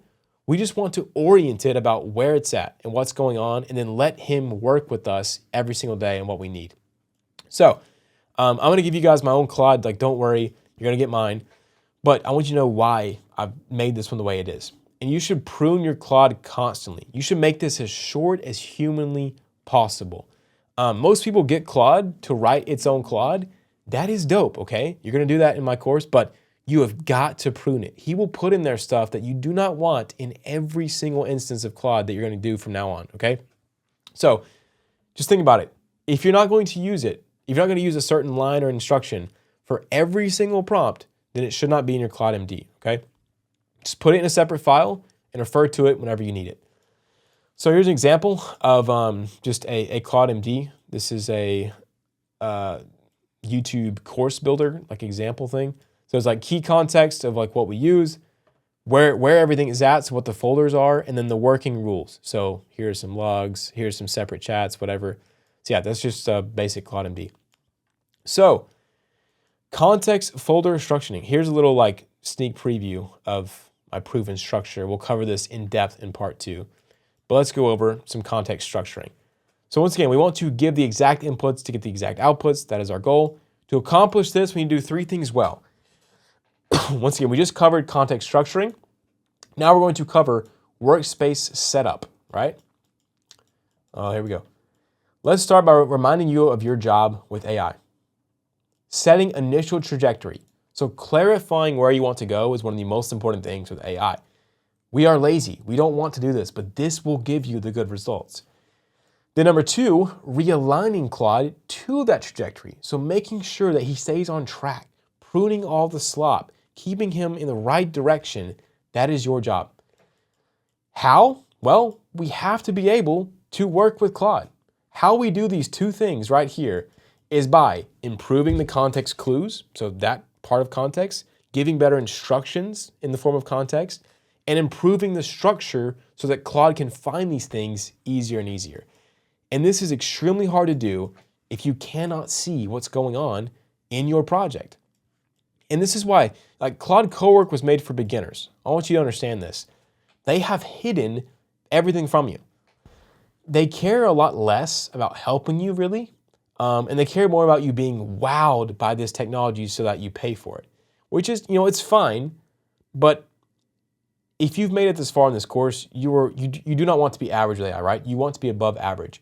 And so if we want the insane edge that AI gives us, we need to go deep. We need to not just hide everything so that it's simple. We want to understand how the junk works. We need to see, we need to understand, we need to apply the human perspective to our projects. So, what does this mean? Essentially, we need a better file viewer. That's literally it. So if we were able to see what Claude was doing better, we would work with it a lot easier. And so right now, if you're not using a file viewer, how you would view Claude's files is in the Claude app, which is pretty inefficient right now, having a folder open, and then opening the text file in this ugly, hard to read form, okay? Or you can do the exact same thing inside of a file viewer like Obsidian or Anti-Gravity or Cursor or VS Code, where you can have the exact stuff, right? You can have Claude, you can have the file, you can have the folder structure in one window, and it looks incredible. That's all a good workspace setup is. So this is why we work in an IDE, which just means integrated development environment. It's really just like, it's kind of like a browser for your files. It's like using Google Chrome, but for viewing your files and working with Claude. Why are IDEs valuable? Well, they have a great user interface. That's the whole point, right? To make this easier for you to work with Claude. And they have custom plugins to make it fun. They integrate with AI models really well. And you have the ability to read, write, and edit files and folders easily. That is the value prop here, to give better context to Claude. So in this course, we're going to be using Obsidian. This is my personal favorite file viewer. That is because it is just the easiest, in my opinion, to edit files. It's got a lot of good core plugins. It's got some great community plugins. You can sync this with team members so that they can actually sync with your projects. And it's built around information, not code. And so I'm not doing a bunch of coding. I do write code, like Claude does it for me. I'm prompting Claude. And I find that this is easier than VS Code or something like that because I'm able to give it better context, really. But you can use whatever you'd like. It's all the same thing, right? VS Code, Anti-Gravity, Cursor. It's all about you being able to see what Claude is doing and help him do it better. That's it. So in part 2 of this course, the execution chapter, we're going to cover my exact setup. I'm going to give you guys literally everything of 500 plus hours of building, like how I set it up, how I build. But I wanted to explain kind of why we do this, why I'm giving this to you, and how I made it. So these are the principles that I used to make my workspace. This is regardless of whatever application you choose to do with, okay? Number 1, stay focused on output. No one cares how cool your setup is. No one cares about your Notion database. And they especially don't care until you've gotten insane outputs. Think about it. Elon's a trillionaire. And when is the first time you asked, I wonder what his Notion setup looks like? Or I wonder what his Obsidian setup looks like? Probably not. Because people don't care about the process. They care about the value you put out. You care about his cars, right? His rockets. And so stay focused on output. Now, I still want you guys to try stuff out though. Like have fun. But resist bells and whistles for the sake of bells and whistles. Make sure it's valuable. If something isn't adding value, meaning isn't helping you create better stuff, delete it. Because the goal is clean thinking and clean inputs to Claude, not a bunch of random plugins and crazy themes, right? Keep it clean. So yeah, that was workspace setup. Now there's one more thing to cover as far as principles, and this will help you fully understand everything I'm going to give you in the template section. And that is understanding different Claude roles. What is an AI agent? We talked about this in the Cowork Masterclass 2.0 inside of the free school. It is free if you want to check it out. If you're basic, you should probably watch that, but you're already deep, so let's keep going. An AI agent is basically this. It's the brain and model, so the actual code that reasons. It is context, and so how you prompt that code, what context you give him and what instructions you give him. And then it is tools. So what does he has access to do? So he can run commands, he can access different connectors, API calls, and then all of this happens inside of a loop. And so if you set a goal and you have the agent continue working until it actually gets that goal, that is kind of what makes it an agent. It's what makes it problem solve and think for itself without you needing to be in the loop. Spoiler alert, you still need to be in the loop, right? Like that is the whole point. But this is what makes an agent. And so, like I said, most people see AI agents, but I'll be honest, most of it is hype garbage. Like these people do not get many valuable outputs. They get a lot of clicks, a lot of attention on how cool their process is, but they're not actually making incredibly valuable stuff. Remember, boring process, incredible outputs is what we want. We do not want incredible process, boring output. We want to be providing value. And so beware of the people who are building an agent army and paperclip or whatever. No, that's not what we mean by this. But why is having these different roles or agents valuable? Like, why would you even do this? Well, remember, the goal is to get the exact inputs we need to Claude to get the exact outputs we want. And so if you have different outputs you want in different parts of a system, you want to give Claude a different role.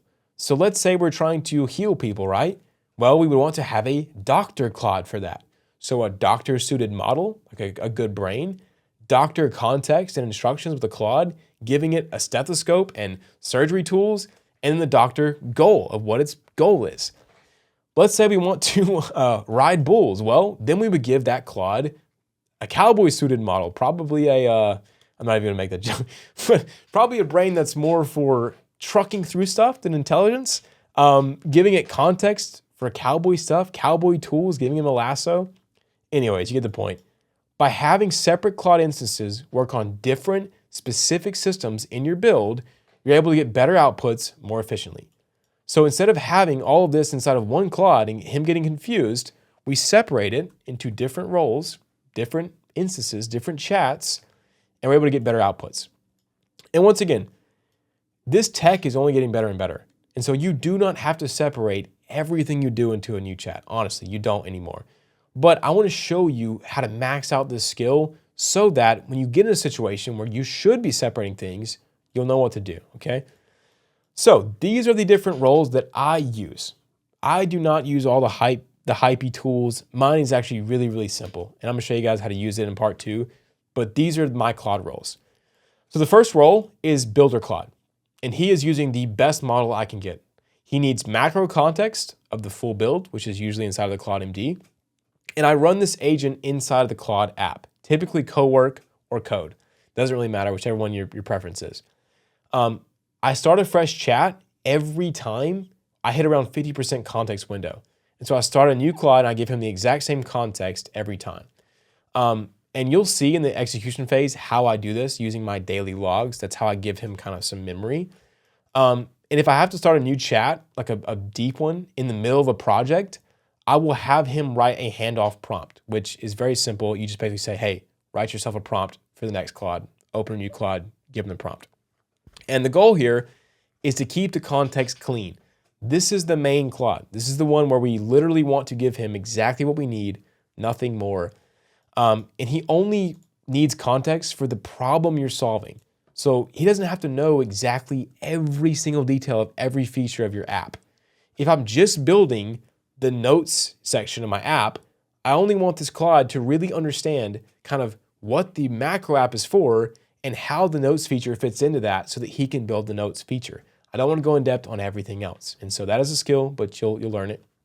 Okay, next is the research and VA Claude. So this is using a cheaper model, typically using like Sonnet, but he doesn't really need any context besides the initial prompt.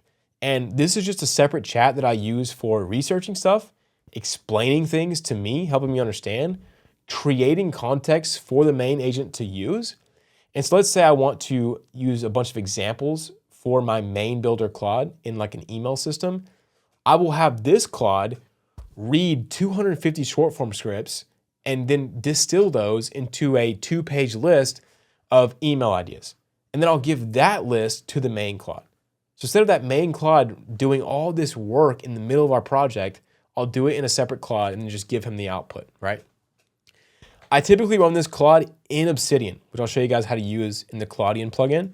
Or if I'm working in VS Code, I will use the Claude Code plugin in VS Code.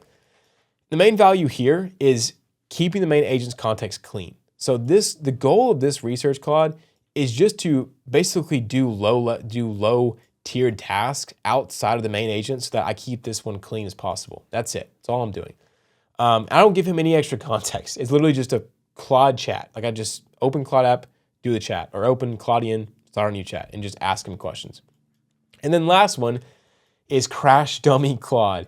So I build a lot of stuff for you guys, and I want to test it as if you were using it. And so I cannot test it using the Claude that I'm using to build it.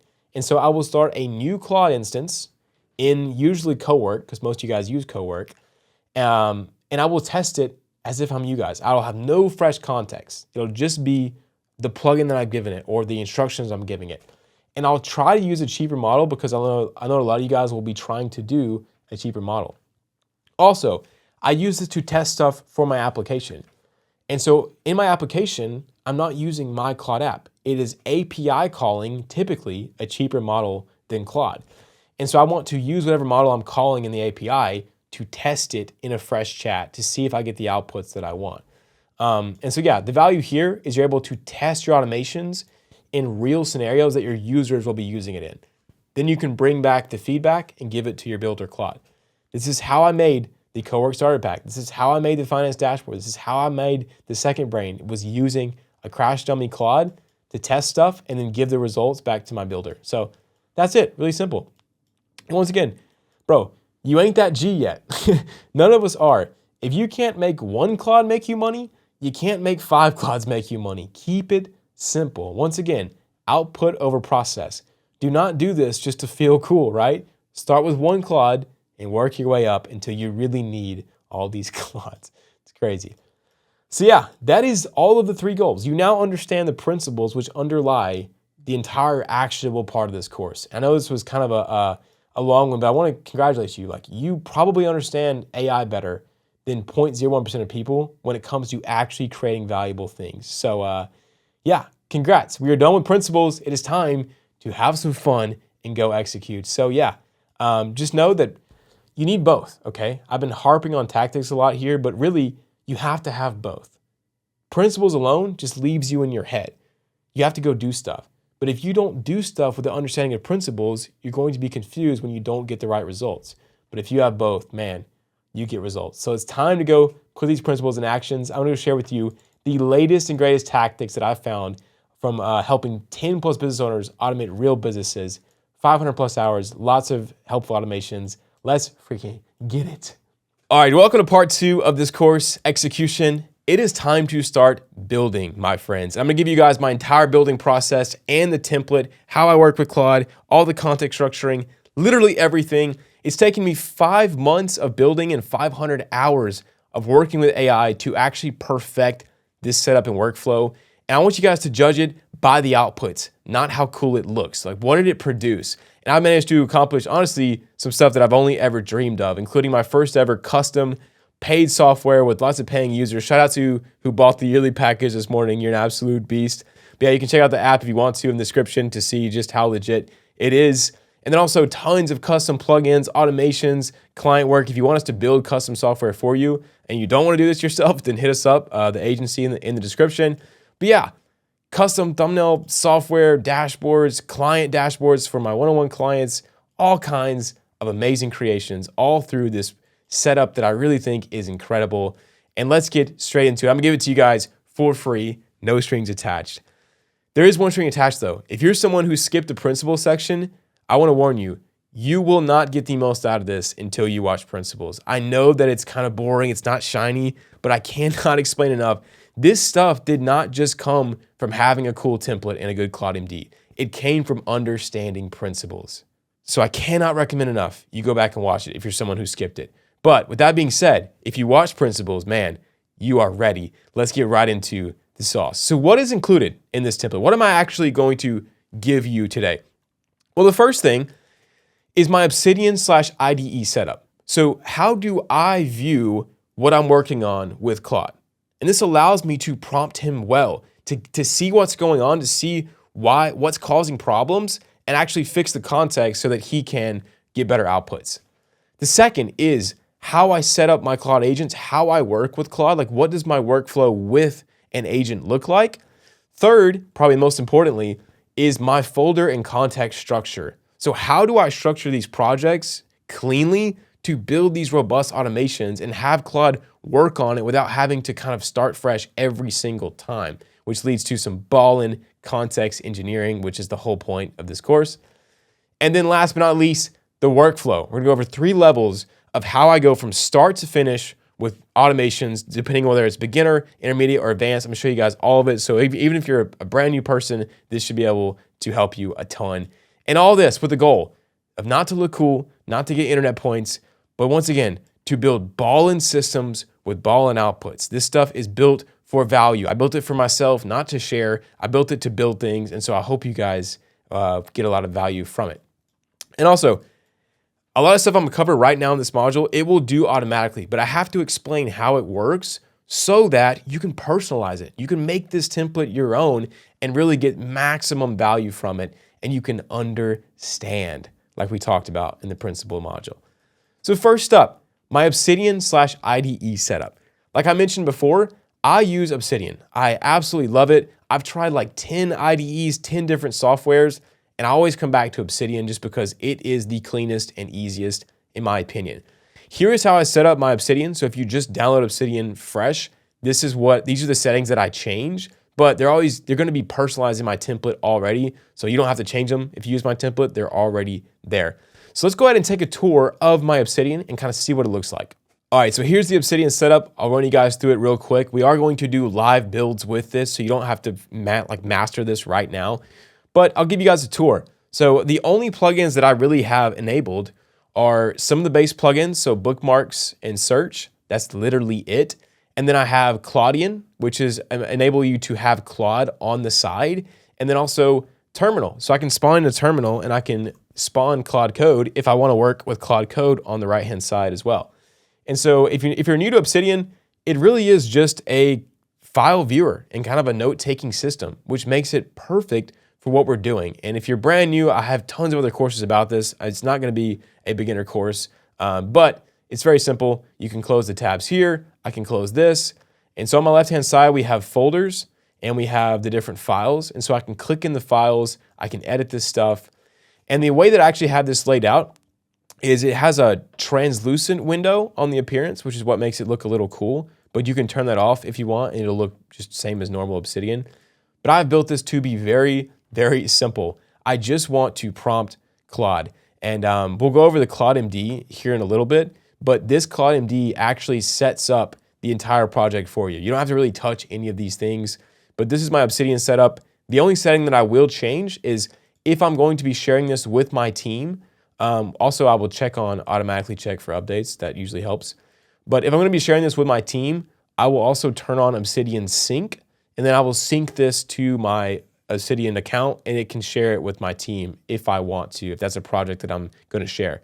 So yeah, let's jump back into the Miro board. So yeah, that is the Obsidian setup, and the way that you want to personalize this template to yourself, which I'll show you guys how to download the template here in a little bit.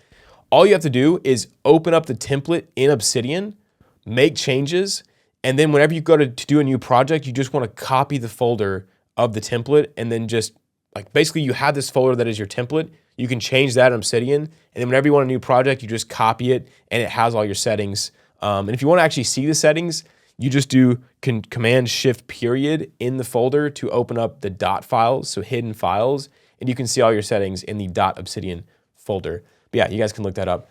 Second part of what makes this template so special is how I work with Claude. So what are the different agents that I use and what are their roles? First, Claude is just in the app. So I'm using Cowork or I'm using Code, and I will basically open up the folder that I'm working on inside of Cowork or inside of Code. So that's really it. And this is the main agent that I use. I use the latest and greatest brain usually because I have a good subscription. And then I give it macro context, usually inside of the Claude. I run this inside the app, like I said. And then I will start a fresh chat every completed subsystem or system, or if I hit around 50 to 75% of the context window limit. And if I need to kind of continue working on the same subsystem across different Claudes, I will have him check out the daily logs, which I'll show you guys how to use in the execution phase, and I'll have him write himself a handoff. So I'll say, hey, Claude, we're running out of context in this window. I want you to kind of write yourself a handoff for picking up with the next Claude. And it's super, super easy. And the entire goal here, like I said in the principles, is to keep this main Claude as clean as possible. I only want the context needed for solving the specific problem we're tackling. So if I'm working on my application and I'm working on the note-taking feature inside of my app, if I'm working with a brand new Claude agent on that, I only want him to have context around the note-taking feature and whatever he needs to make that great. So sometimes that includes a little bit of macro context about the whole app, but most of the times he doesn't need to know that. But let's say the notes play into a feature that we have with the actual video player inside of Signal. Well, he needs to know that context. And so it's all about giving it just enough that they need to solve that problem and nothing more. The second way I work with Claude is with like a VA/research agent. So what I do is inside of Obsidian, like you just saw, I will spawn in the Claudian plugin, or I will spawn in the terminal plugin, and I will open Claude Code in terminal. Now this Claude I just use for doing research. I use it to explore different tools. So let's say I'm going to connect something through an API. I will use it to search the web and kind of summarize what different tools are out there. I will get it to build context for the main agent. So let's say that I'm building an email system and I want the main agent to take some email ideas and rough them out. If I want to take a ton, let's say I'm going to take like 200 past emails, I'm going to feed them to this VA agent. He's going to make me an idea document from all those emails to then hand to the main agent. So it's keeping the main agent as clean as possible. And so, yeah, you guys will learn how to do this with time. But basically, the entire point of this kind of research agent in the Obsidian is it can do these small tasks that I don't want to fill up the main builder agent's context with. So I'm working on a complex feature. I don't want to just start asking questions about this one API documentation in my main thing because I'm just clouding up the context. So I will ask the research agent to just, hey, I'm working on this. Go find this documentation. Give me a summary. Teach me about this thing that I don't know about. So it's like, walk me through it. And then I'll go back to the main builder. So super cool. Another thing here is you have to have Claude Code like installed on your machine. So not just the application, but Claude Code in terminal. And so there's tons of tutorials on that. Literally go to Claude Code website, copy and paste their bash command, open up the terminal app, and then paste it in, and you're good to go. Once you have that, you can open up Claudian, or you can open up Claude Code in terminal app in Obsidian. So like I said, this uses a cheaper model. I don't really give it any context besides just the initial prompt that I send in. And it's just for researching, explaining things to me, creating and curating context for the main agent, organizing files, renaming, moving them around the project. And I use it inside of whichever IDE I'm in because it's just so simple. And the value of this, like I said, is to keep the main agent's context clean, creating better context, better systems, better outputs. Claude number 3, test dummy Claude. So if I'm using an LLM inside of my system, so for example, the plugin I gave you guys for Cowork, the plugin I gave you guys for the Second Brain, the finance plugin, the system I'm creating is going to use the LLM that you have access to. So basically it's using your Claude. And so I have to make sure that it will work for you on your machine. And so to do that, I have to have a test dummy Claude. Basically, it's very simple. I just open up a brand new Claude chat in Cowork because that's probably the one that most of you guys are going to be using. I'll use a cheaper model and I will just test my plugin. I'll test my skill. I'll test my application, my automation, whatever. And I will not give it any other context besides the context that you would have. I want to test it as if I'm a user. And so, yeah, it keeps the build Claude clean. And I'm able to bring notes back in from the crash dummy Claude to give to the builder Claude to improve the plugin to then test it again. So that is kind of the workflow. Number 3, folder and context structure plus my juicy Claude MD. So if you've not seen the principles modules yet, what are you doing, bro? Go watch them. They're literally the secret to all this. But the way I've structured my context is with systems thinking in mind. And so at the top, we have archive. This is where I will just throw in old project versions or old context, or let's say I just have a big like research PDF that I don't want Claude to read every time, but I want to have it in archive and so I can reference it. I'll throw it in archive. It's just a folder of old stuff. Next, I have attachments. And so Obsidian can reference pictures throughout the notes. And so I store the pictures in attachments. And so anytime I bring a picture into Obsidian, it knows to just put it in attachments and then reference it in the note that I'm talking about. And then journal logs. This is so beneficial. And if you're not lazy with this, this will change the way you work with Claude. And I'll show you guys, examples here in a little bit. But as I'm building a complex thing with Claude and automation, I will take notes about what I'm learning, the tests I'm running, what failed, what did good, what I'm building that day, what are the problems are. And so that way, whenever I spawn in a brand new Claude instance, I can literally tell him, dude, go review the last 3 days of journals. We're still working on the same feature. Look at the open problems, and then let's just kind of get to work. So it allows me to prompt him with all some like the memory of the last couple of days without having to like re-prompt him every single time. It gives him a little bit of like short-term memory to get that context in faster. Then the build out folder is where we're actually working on these steps of the system. So inputs, and then process steps, and then the output. And so this Claude MD, once it interviews you on your project, it will create these folders for you. These are just kind of placeholders to show you what is inside the build out. But if I'm gonna build like an email system, I might have an ideas folder. So how do we come up with email ideas? Then I might have like a rough draft folder, which includes how Claude creates the rough drafts and us iterating on it. Then I might have like a finished draft folder, etc., or like an uploading folder. It's just the steps in the process. And the source folder is for when you're creating plugins or applications. And so if you're building an automation, you're probably going to work with Claude in the project folder. So it is the source. But if you're building a plugin that other people are going to download, or you're building an application which is going to be hosted, on a server on a website, I will put the like finished source in that source folder. So like the finished plugin version will be in that source folder.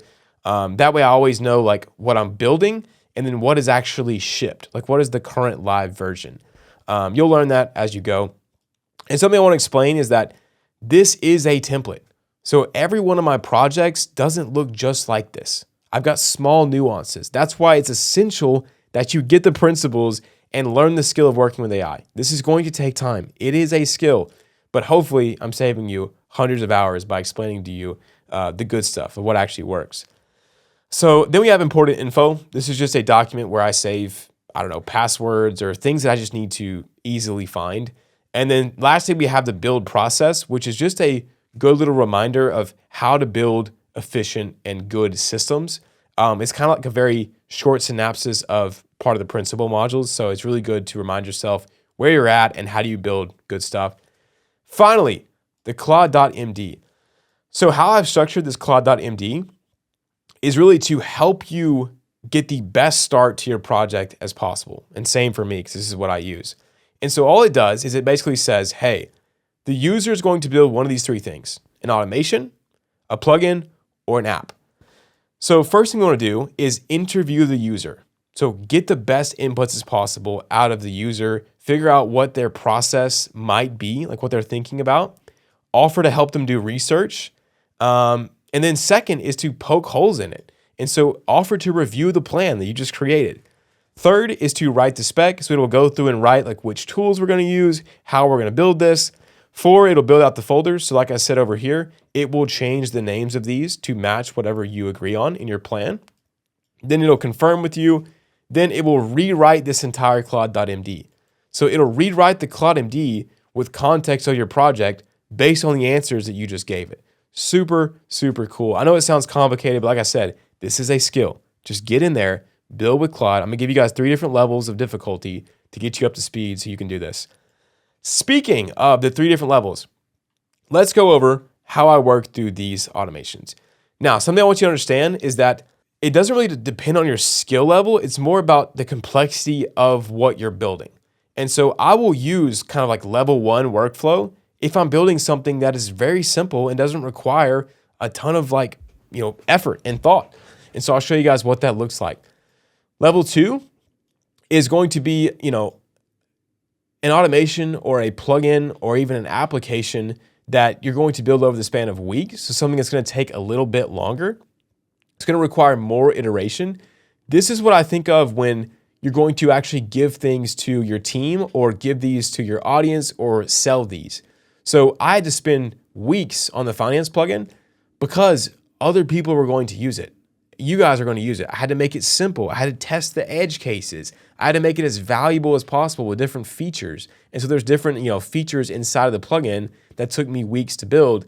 And that's when you would want to use kind of a level 2 setup and workflow.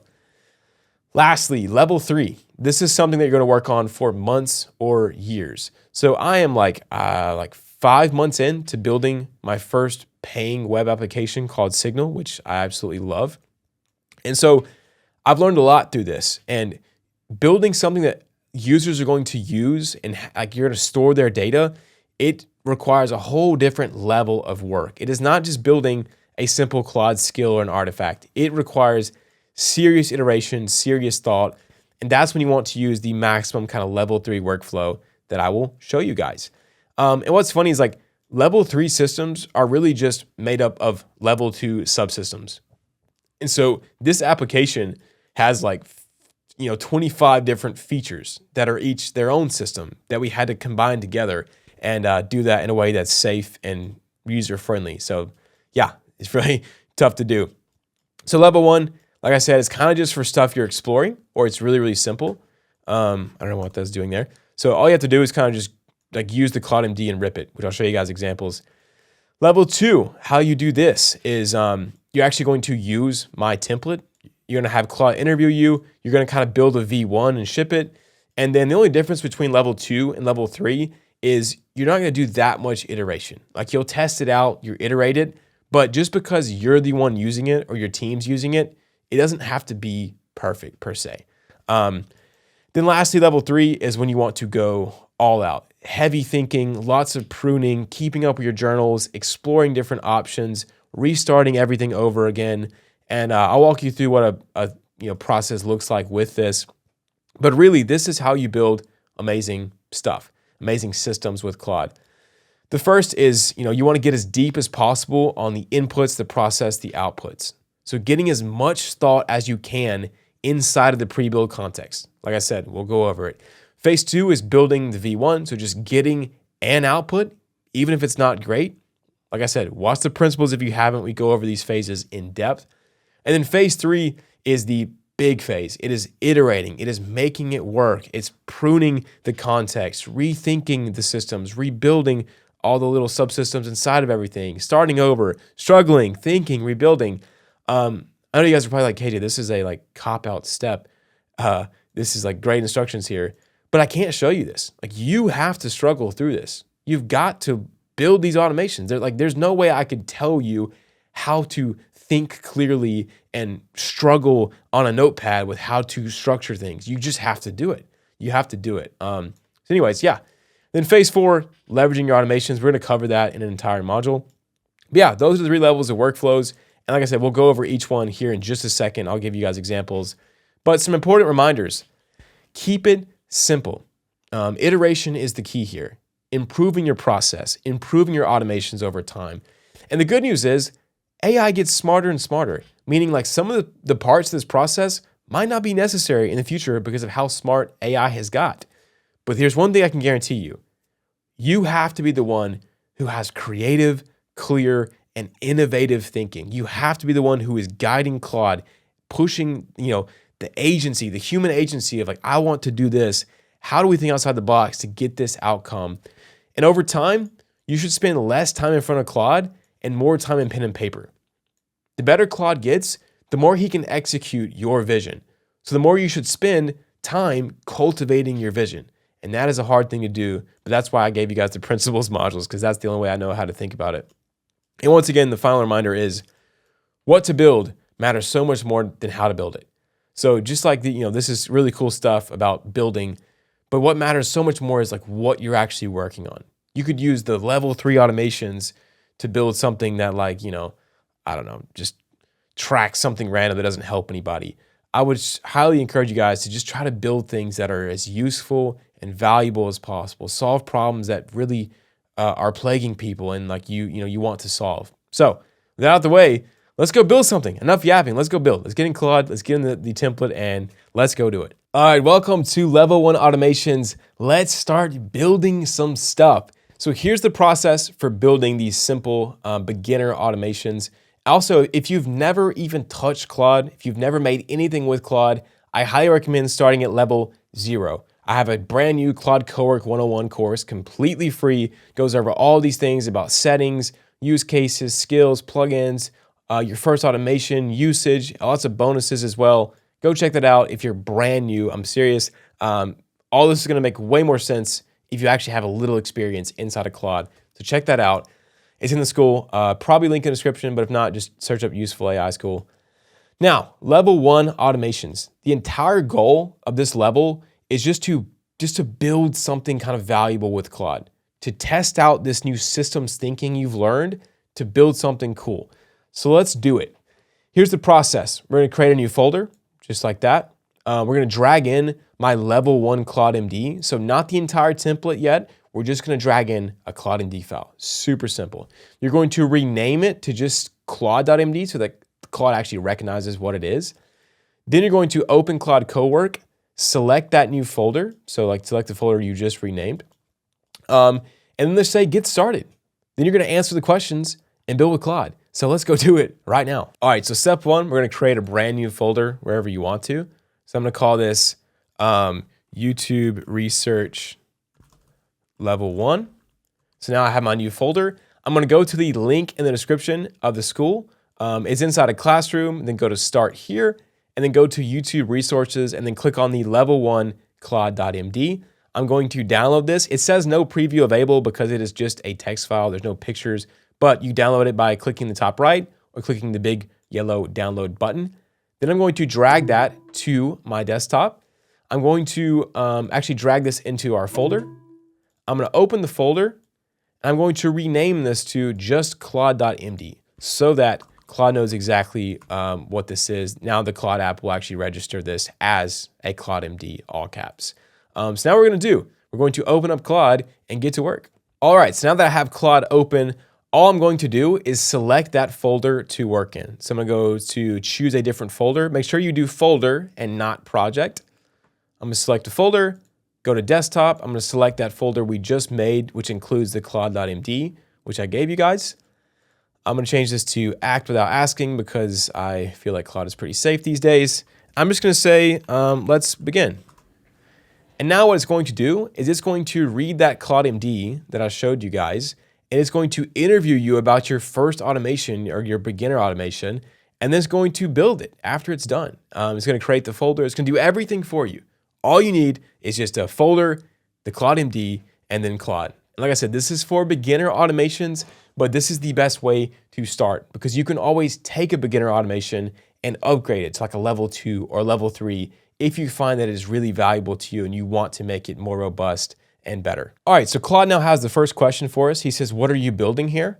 I'm just going to build an automation. So basically, I'm just going to work with it in Claude. It's not going to be a plugin or it's not going to be an application. It's going to be just a folder. So I'm going to say automation. Or plugin or an application, sorry. All right, the next question is what comes out of it. So it wants to know what is the output, what's the point, and what does the perfect version look like? So I'm gonna tell it to it real quick. I use something called Super Whisper. You can get the free version. I have links about this in my school. I'm not affiliated or anything because it's free, but you can check it out. Okay, Claude, so what I want to get out of this research automation is I want to give you a video idea that I'm working on, and then I want you to give me all the competing videos based on the keyword demand that you can find. And so we can probably use like the vidIQ plugin for this, or connector, I mean. And then I want you to basically to give me all the keywords around that idea that are doing well, then give me some tags for the video, and then also find some videos and thumbnails that are a little bit broader than the actual video that I'm doing. So find me direct competitors and then find me like broader niche competitors. And then based on all that data, kind of give me some YouTube titles and some thoughts about the thumbnails for my video. And all of this should be in like a nice HTML file as the output. Okay, so that is kind of some really rough, just giving it some stuff, but the better you give it on this context, the better you answer these questions, the better your output is going to be. I'm telling you guys, but this is a good way to start, just to make something get an output. All right, so Claude has taken that context and he has actually searched for some tools of what he could use. There's a connector called vidIQ, which I've already using, so I'm just gonna connect that. It's going to find the keywords. And say, what is your channel and niche? The input, when you bring me a video idea, what form is it? Okay, so let's do this.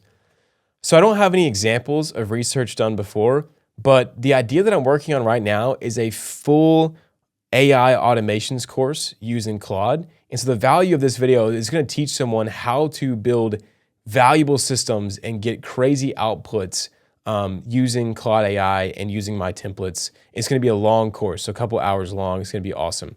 So that is the input. I want you to find kind of competing videos directly to that value proposition, and then also find videos that are just kind of in the general AI or Claude niche. All right, cool. So now we gave him a little bit more context, and we'll see what he comes up with. All right, so he's asking a few more questions. He's wanting me to run the real research on your idea. I'm going to say yes. Actually, we'll build the system first, then run it. How deep should the research go? I'm going to go 15 each, just to see if we can really juice this thing. All right, so now Claude is actually kind of taking this plan, and he should be building the system. And so we should start to see some folders and things pop up. Like I said, this is level 1, so you really don't have to look at this at all. You can just kind of run the system and kind of get an output. And he's using this plugin that we found, but this is a little note here.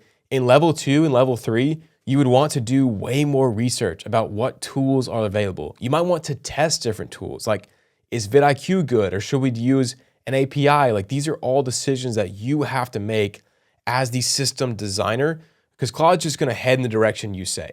It's just like we talked about in the principles. Like how you start with Claude is so important because that's where he's going. Like it's autocomplete on steroids.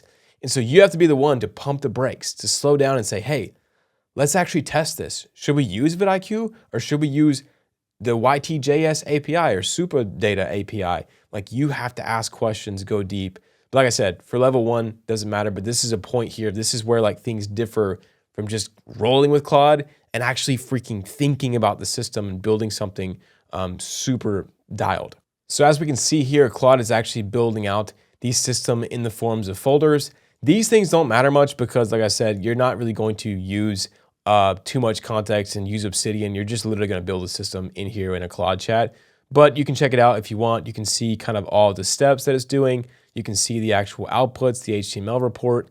And so, yeah, let's see if he can get some decent outputs with a very, very limited context that I actually gave, bro.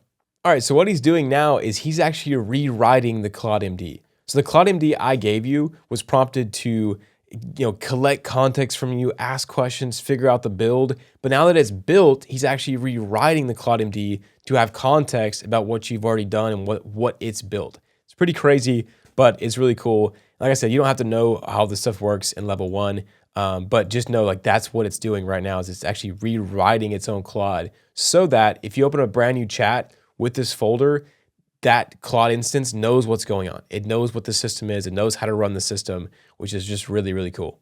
And just like that, he is done, and he actually has us an output. So here we have pre-built context, the template, the Claude MD. So I want to actually see this template report and see what we get. Let's pop that open and see. So keyword demand, direct competitors, broader niche, tags, there's the titles, thumbnails. Dope. So that's a pretty good looking template, I would say, to start with. So let's actually run this. So let me tell Claude. That looks great. I want you to actually run this search and get me an actually finished output on the course idea that I talked to you about. Cool. And while he's doing that, we'll talk more about how to progress your builds into each level and how to kind of work your way up to like a finished live web app that people can pay for. But this is why you want to start with Claude first instead of immediately building an app. Is it allows you to go through and actually iterate really quickly, because I can be like, oh, I didn't like that. Move the tags down or change the titles like this or do this before you actually make it into a plugin. Because once you make it into a plugin and then to an application, it's really hard to make these changes. But while doing it at this early stage just with Claude, you can dial it in and then wrap it into a plugin. And just like that, Claude has an output for us. So let's open up this research in Google Chrome and see what we got. Let's take a peek. All right, just like that, full Claude AI course. Okay, the read, keyword demand. Okay, cool. So we have all our keywords here. That's actually saves me so much time. Y'all have no idea how long that would take me to just type these in manually, come up with these based on every video. This already saves a lot of time. Here we have some direct competition. And so not bad. I don't like the formatting of the thumbnails or whatever, but it did find me videos that are competing with the video that I'm going to make that you're watching right now. How crazy is that? And so I've got about 20 of these, pretty cool. Then I have some broader niche competitors, so things that are just in the AI space. Once again, not perfect, but I do have some thumbnails that I can look at for inspiration and packaging inspiration from these videos. So honestly, you know, this is valuable. It's got tags for the video already. Amazing, super valuable. We have some suggested titles here, and they're ranked based on kind of vidIQ. I don't love these, but some of these are okay, not bad at all. And then some thumbnail ideas. So here are some concepts on that. And so literally, the automation is working. It is going from the input to an output, and it is valuable. Now, you can already start to notice the problem with level 1 automations. And this is why people, probably like yourselves, use Claude, and you're like, you know what? This is cool, but it's really not life-changing yet. And that is because Cowork hides a lot from you. Like, it's hard to go through and read these. It's hard to change them. Like, you can't edit the text. You can if you like click on the code, I think. Yeah, you can't even do that. You have to tell Claude what to change. You can't really see the structure. If you want to open this up in a folder, it's honestly not that much better because now you have to go through and sort through all these folders by clicking into them and then trying to edit with text edit. This is the problem. So level 1 is great for systems that you don't have to dial in, but it becomes a huge issue when you're trying to really iterate on something. And that's where the value comes, because you need that human taste. And so what I want to take you guys through is we're actually going to rebuild this same automation, but using the level 2 process. That way we can compare the outputs and you can see just how much a little bit of tweaking and preparation can really change an entire system. And you probably wonder, KJ, is this an automation? Like, don't you have to build these things and make and whatever? Not anymore, guys. AI does it all. So if I want to run this again, so let's say I have an input, I have a new video, and I want this research, all I have to do is click on new task. I just select that folder, and all I do is say, you know, all right, Claude, I want you to do research for a new idea. This video, we're gonna go over how to decrease the usage in Claude, so how to maximize usage as possible. I do that. It's using that folder, which has already written the Claude MD. It's already told itself what to do when I ask this. And then I just run this off. So I'm not going to, obviously, but that's it. That's the whole automation. It knows what to do. All you got to do is select that folder when you want to run that automation, and you're good. And in level 2, we'll talk more about this, but when you dial this in, that's when you create a plugin. In that instance, you don't even have to use a folder. All you got to do is go new task, and then you just unselect this, and you just choose the plugin called, like, you know, KJ Thumbnail Research, and I can run it. And the cool part about that is you can then give that plugin away as a free value gift, like to your audience, or you can give it to your team so that your team members can run that and do research for you. So super cool. But let's move on to level 2. Hopefully you guys can see this is dope, but you can already see the limitations that level 1 has. Another important note on these level 1 automations is that if you were to go through and try to edit this system, you're now using a ton of usage, because everything that you run in this chat, it's having to reread all of it. We learned about this in the principles section. And so if you're going to edit this, it's really hard to edit it, and it takes a lot of usage versus using Claude and the app. So having a separate instance of Obsidian, not Claude, having another Obsidian using Claudian or using Claude Code and Obsidian, we can open up this folder and go get tactical. We can read the MD files. We can have another instance of Claude, change them and reword them, and then test it again without having to use a ton of extra usage. Anyways, I know that's complicated, but you will figure this out over time, I promise. But right now, you should just build something. So if you have not built anything yet with Claude like this, I want you to stop right now. Don't go to level 2. Go download the Claude MD, open a new folder, run a new project, and get an output. Get something that is somewhat valuable to you, even though it's not perfect. And yeah, then you can move on to level 2. So I'll see you guys over there. All right, ladies and gents, welcome to building level 2 automations. Now, the goal of level 2 is to build something a little more complex, to have your hands kind of working with Claude a little bit more, getting used to working with Claude and Obsidian, having kind of 2 different Claude instances for different functions. This is the point of level 2. So if you haven't seen level 1, go watch that one. Do it first. It's pretty simple. Now let's get into level 2. So here's the process of building level 2 automations. First, you're going to download my full template, so the entire folder template inside of the school, which a link will be in the description, of course. You're going to unzip that folder on your desktop. So just right click, extract here. Then you're going to duplicate that folder. I'm gonna say that again, duplicate the folder. The folder is the template. You don't want to go into it unless you're trying to modify the template. If you're trying to make a new project, duplicate the template. It is a template. That way you have all my Obsidian presets. Anytime you want to start a new project, you just duplicate it. Then we're going to open that folder as a vault in Obsidian. Then you're going to be able to actually see that new project, that the template that you used. Then we're going to open up that folder also inside of Claude, and we're going to start building the automation, level 2. But this time you can see what is going on because you have Obsidian, and you can actually work with a separate instance of Claude to improve the context, to build things, to clean things up as Claude is working on the main application. And then we're going to kind of iterate this with one good iteration and see what we can come up with for level 2. So let's go build out that YouTube research automation again, but this time on a whole nother level. So like I said, first step is downloading the template. So you want to come to the classroom in my Useful AI school, click on Start Here, click on YouTube Resources, and then click on KJ Automation Template Folder. So it is a folder, so there's no picture, but you can download it by clicking the big yellow download button. Please just rewatch this and don't ask me questions. I get so many questions about this. Just click download or click in the top right on download, and boom, there you go. Now you have the zip file, which is just a folder that is compressed. Drag this to your desktop. I want you to right click and extract here. And so boom, just like that, we have the folder outside of the zip. You can now just delete this zip file. You don't need it, and you can download it again if you ever need it. So this is the project template. You can put this inside of your second brains in your project folder. You can put this wherever you have the things that you're building with Claude. Just stick this in there.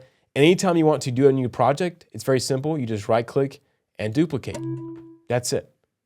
Watch that again if you guys need to. Right click, duplicate anytime you want to start a new project. Now I'm going to rename this to the actual project we're going to build today.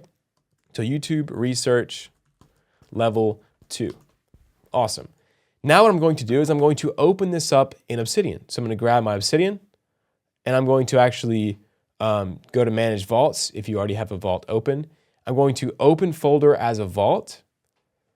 I'm going to choose that folder that I just created, so YouTube Research Level 2. I'm going to hit Trust Author and Enable Plugins, and I'm going to just do automatically check for plugin updates, which I think is just cool to add. And now we can see this project, which is really awesome. So now what's going on, if you're new to Obsidian, is I am actually inside of this folder in Obsidian. So here I can see all the folders, the subfolders. So like this is like what you see in the file viewer. Same exact thing as what you're viewing over here. It's just an easier way to work with Claude and to see your files. And so what I'm going to do is check out the build process, import info, all this good stuff.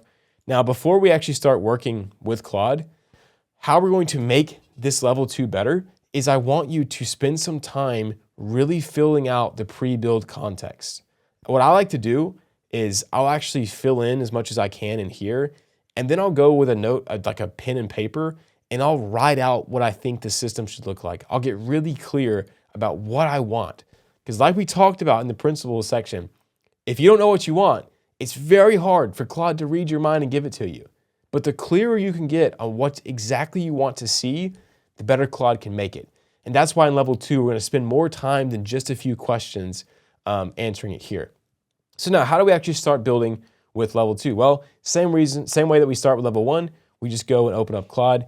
But before that, like I said, if you're wanting to use Claude in here to do like the research and VA tasks, you can do it just by popping open Claudian, or you can click over here on the terminal and you can spawn in a terminal instance and then type in Claude.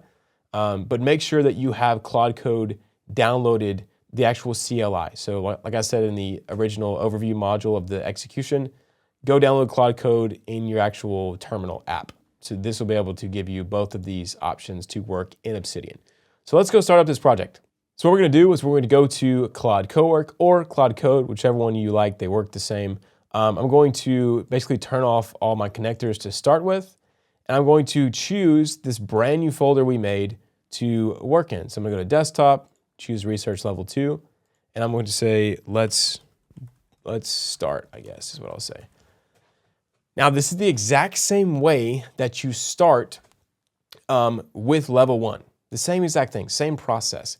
The only difference is I want you to spend some time researching on your own how you should build this thing.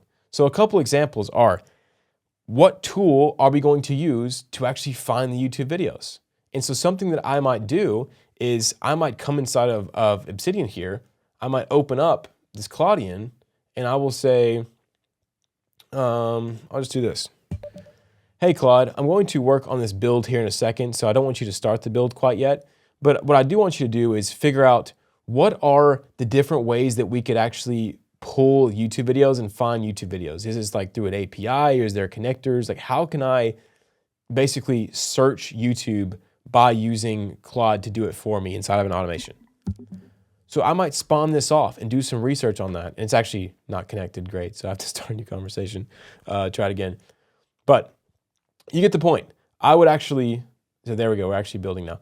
What I would do is I would send that prompt off of like, hey, I want to actually go research this before I start.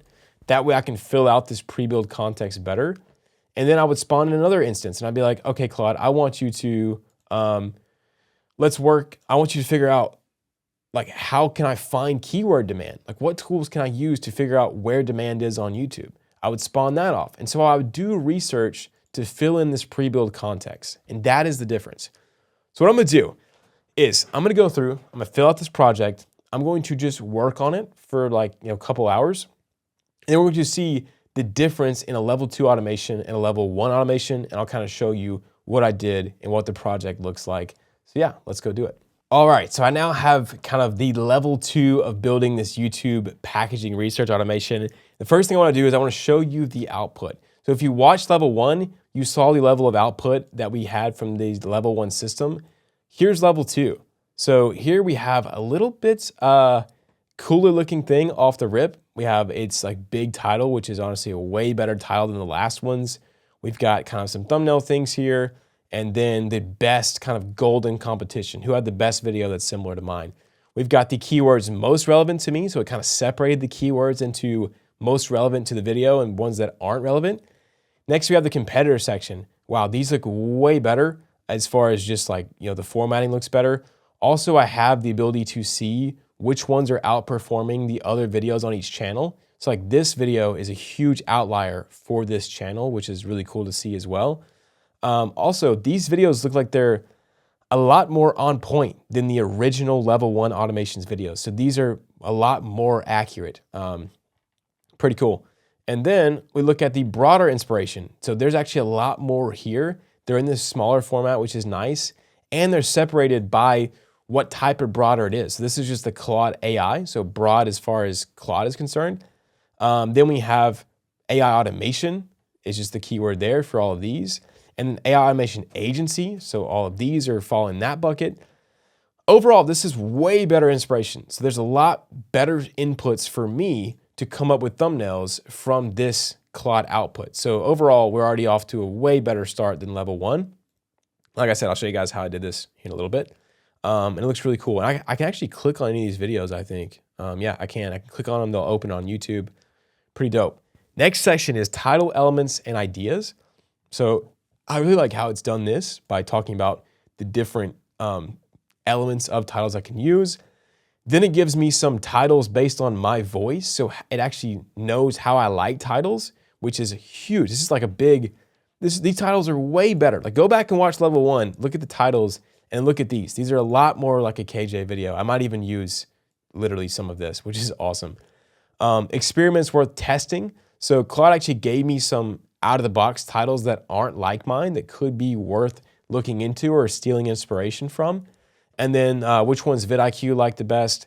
We have some tags pretty similar to the other one. And yeah, that's pretty much it. But overall, way better output, like way better. Like I said, it looks similar, but it's not about the looks here. Like why am I building this automation? It is to come up with the best packaging for the video you're watching right now.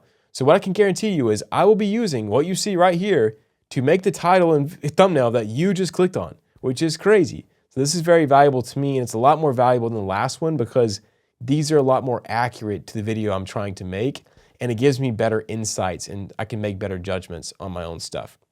So pretty cool. Now, how do I do it? How do we build this level 2? Well, this is what the Obsidian looks like. I know it looks a little crazy, but I promise, don't worry about this. I built this in one day.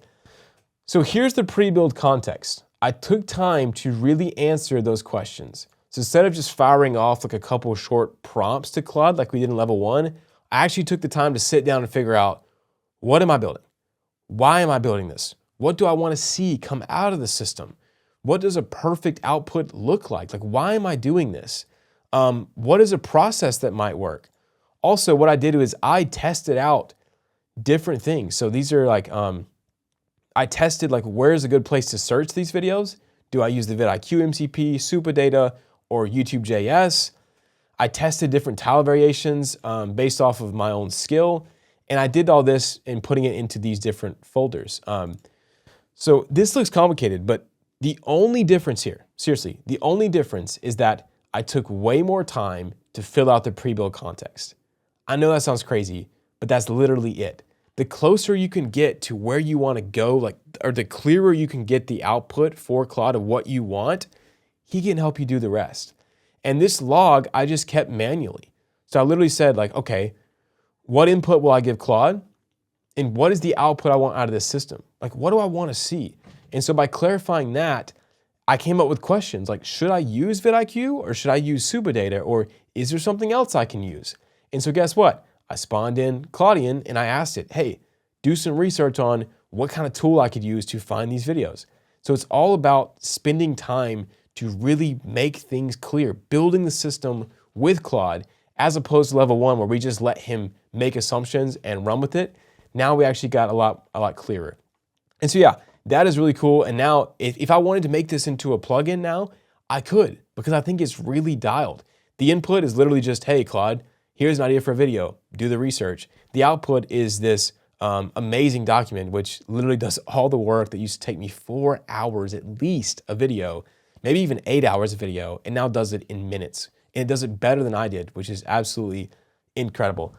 So yeah, this is ready to then make into a plugin or automation. We'll talk about this in the leveraging your automations module, but just know like this is when you get to the point where you're getting really good outputs with just files and Claude, you're ready to actually package this into a plugin that you could give to other people, and you can test that plugin first and then give it to them, and they can do the exact same thing for themselves. So yeah, let us move on to level 3, where we really get deep on the crazy automations and building full applications. All right, welcome to the final level, level 3 automations. Now the goal of this is really the end goal of everything we're building, to build something valuable with multiple features, subsystems that you can eventually sell or give away like I do to people like y'all, so that you can use them and create value in your life. Like this is really kind of entrepreneurship 101, but it's online. So it's online building valuable solutions using the tools that we have. This is like max level. So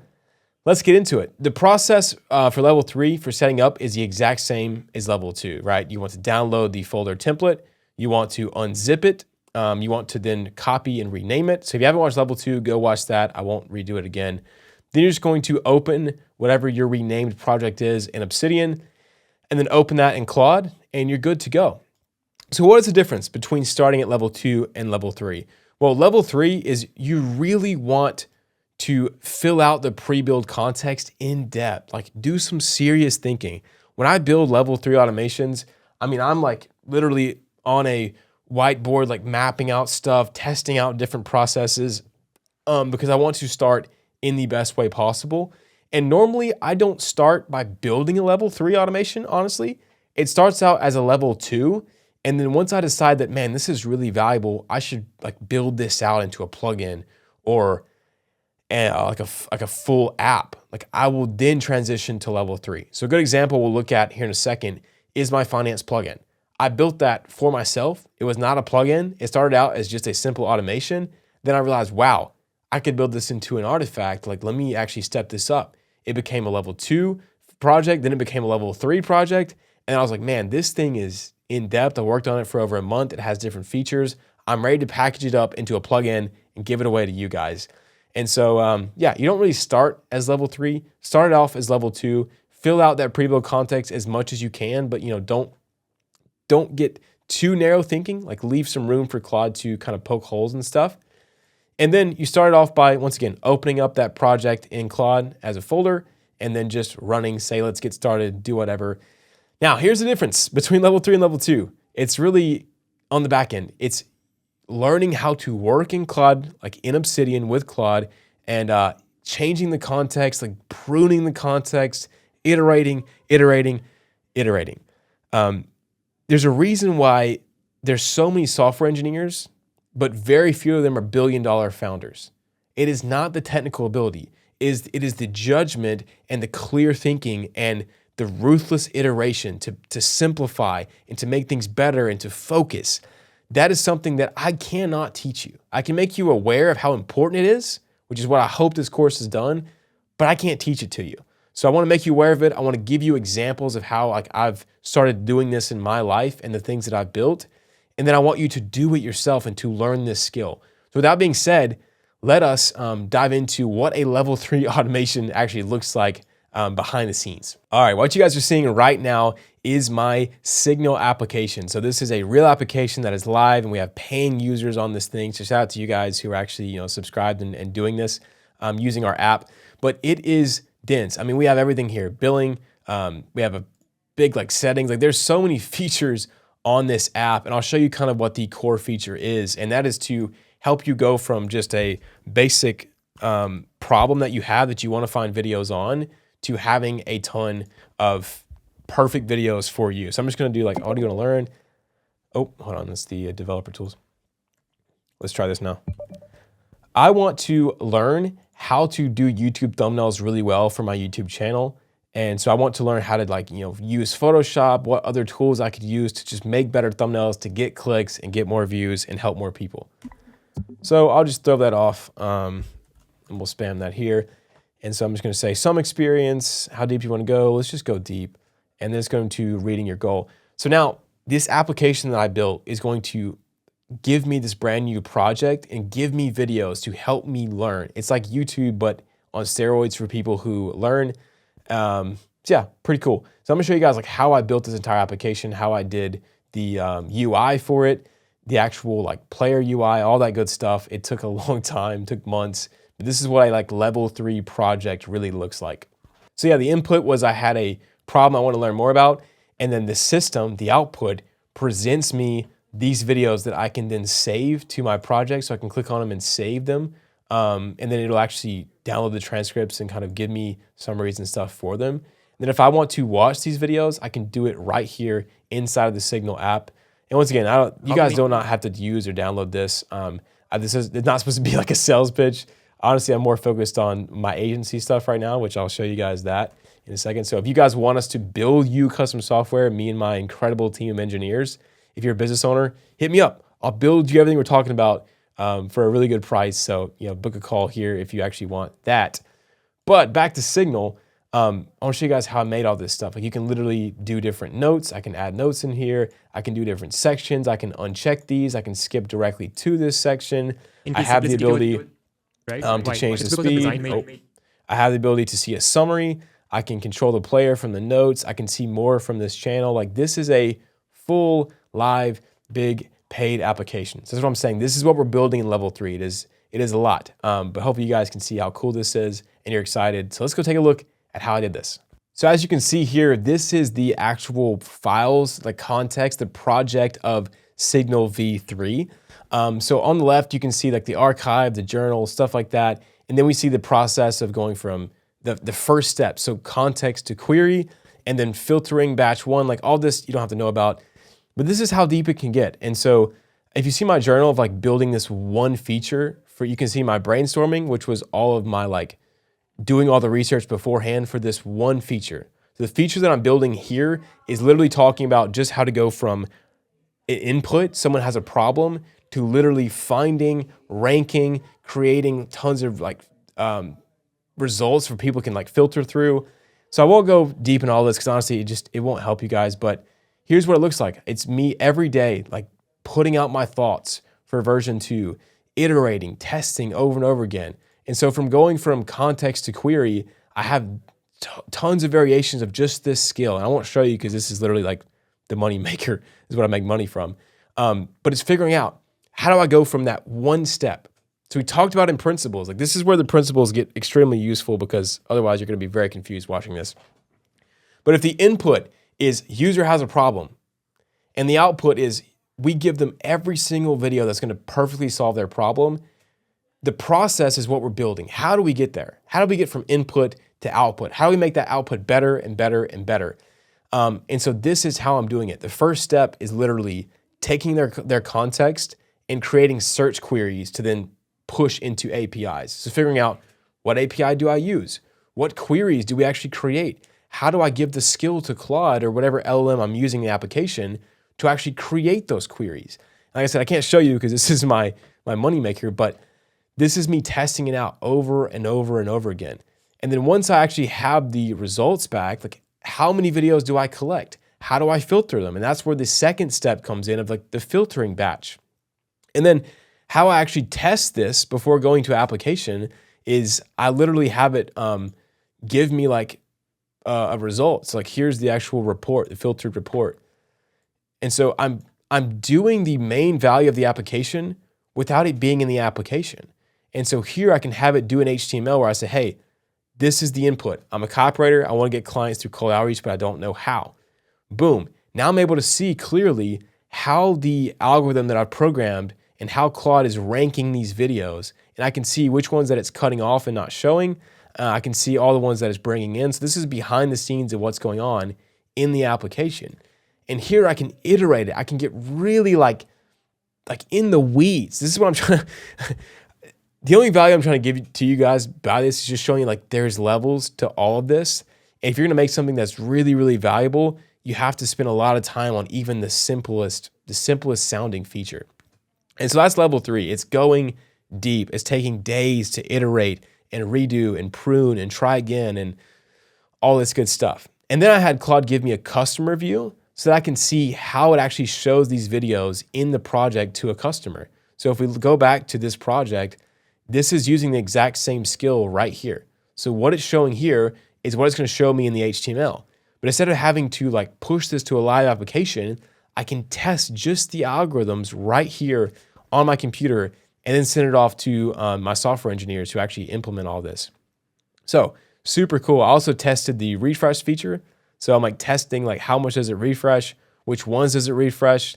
If they click refresh, like what happens at the top? And how does it actually choose which videos to show? It's really cool. And so all this is what it looks like to really go deep in level 3. But like I said, you will get here over time. I just want you to understand how to work with Claude in the app and in Obsidian, how to see what you're working on with Claude so you can actually read it, understand it, and then make changes.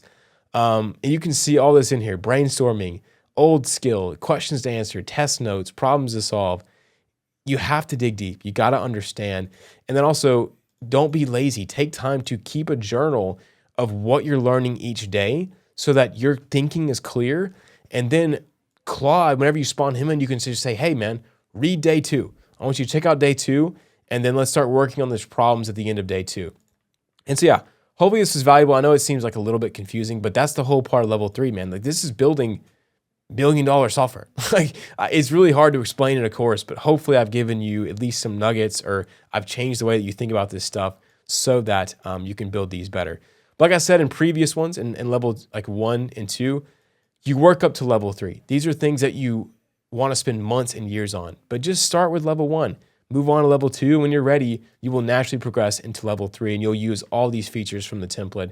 But yeah, I hope you guys enjoyed. So now I'm going to actually go take a look at how you leverage these things that you're building. So I'll see you guys in the next module. All right, so how do you actually leverage these automations to bring them to the market and to create value, to generate leads or to make sales or do whatever you want? This is the most efficient progression that I found for bringing these things into the market. So the first step is starting with just an automation. So this is you with a folder in Claude. We just talked about this in the previous modules about the different levels, but even when I'm designing an application, I start with just an automation, just project files, just me and Claude working locally on my machine.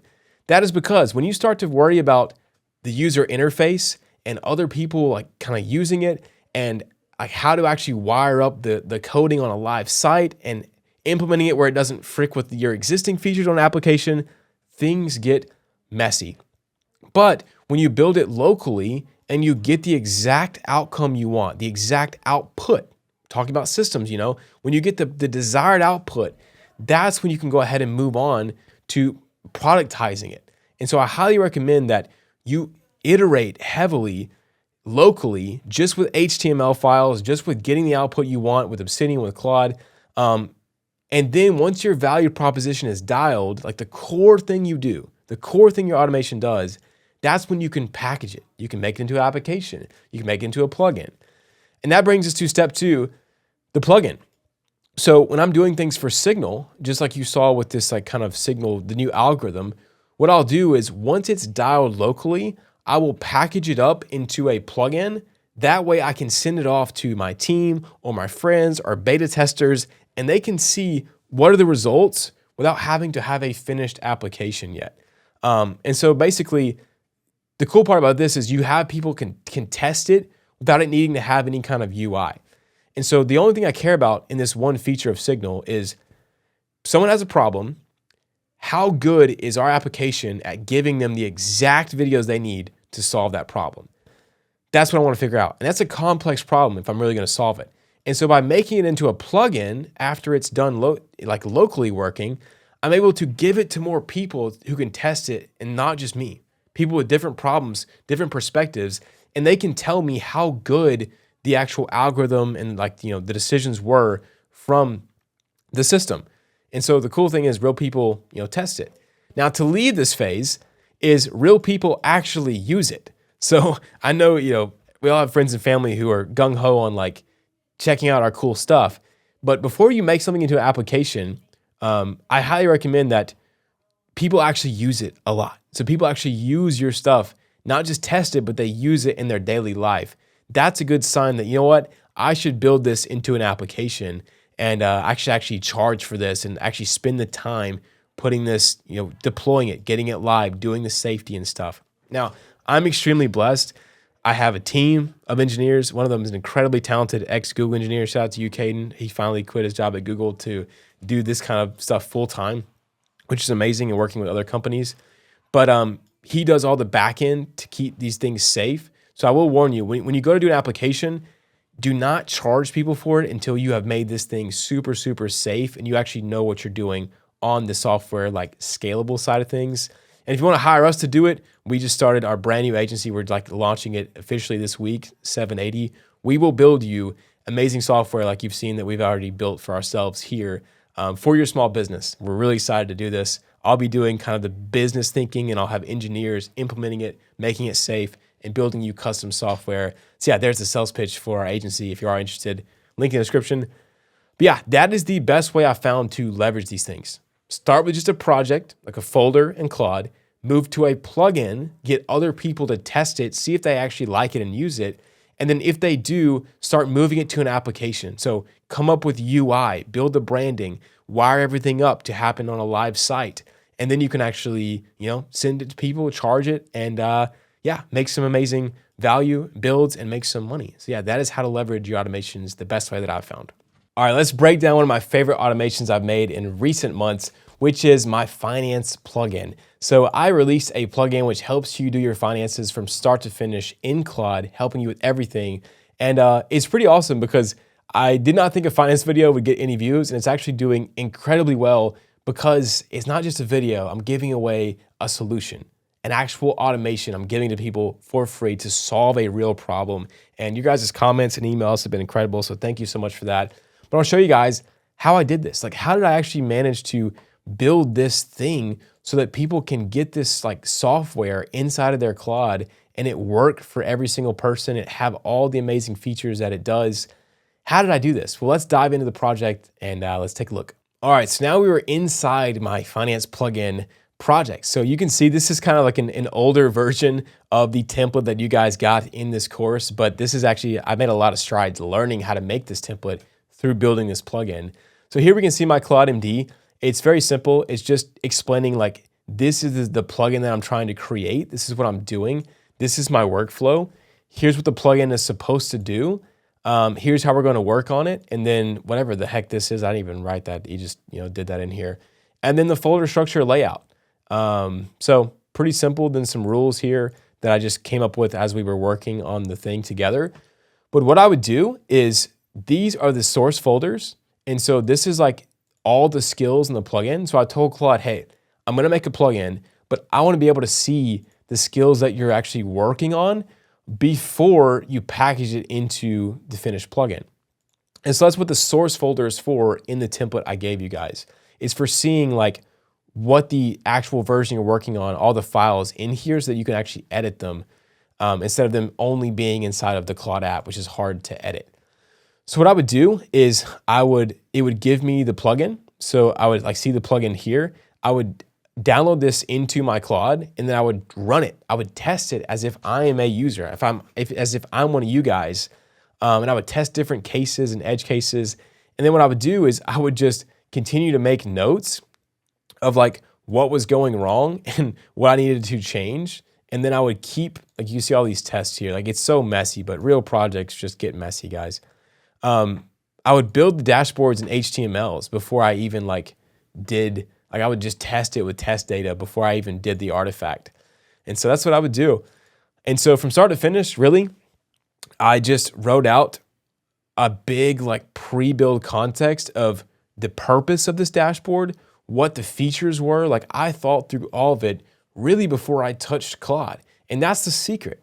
That's the kind of thing that everyone's scared to say. And I'm kind of scared to tell you guys, but you are the edge. You are the alpha. Like you've got to think about what you want. Claude just builds it, which is really, really cool. And he's a good thinking partner. But the reason why I feel like people have liked my stuff is because I did the thinking for the dashboard. I used it in my life. I figured out what features were useful to me and my wife with our finances. And then I came back and would build a brand new version. I literally start from scratch and be like, all right, Claude, here's the process I think is going to work. Here's what we should do. I wrote out what are the elements that we want. So the template, the setup flow and questions, I literally wrote these out by hand of how should the flow go for someone actually setting up the system. This is all written by hand. And then I had Claude actually go and implement it to make it the actual plugin. Here's a handoff prompt. So I will show you guys an example of that. I was halfway through working on something and I was like, all right, Claude, we're running out of context. Write yourself a handoff prompt so that we can open up a new chat and keep working. And then a bunch of sample data for testing it, screenshots. And that's how I finally got to the finished plugin, which has these different skills. So 3 different skills. I explained to Claude how the skills should work. I gave references for how the dashboard should look like inside the plugin. I made sure, and I read all of these skills just by hand. I literally go through and read every line to make sure Claude isn't getting something wrong or adding something that shouldn't be in there. And so it took over months of working on it and testing it to actually build a plugin that was worth giving to you guys in the video. But this is what makes these things worth it, guys. It is not simple building scalable automations that actually add value. If it was, we'd all be millionaires. But I just want to encourage you to take the time to dig deep, go through every single subsystem, every single step of input to output, figure out what is Claude doing? How do I make this better? Research tools, research how you can solve problem in different ways, find better examples, do all that good stuff, and you'll be on your way to making some really, really cool plugins.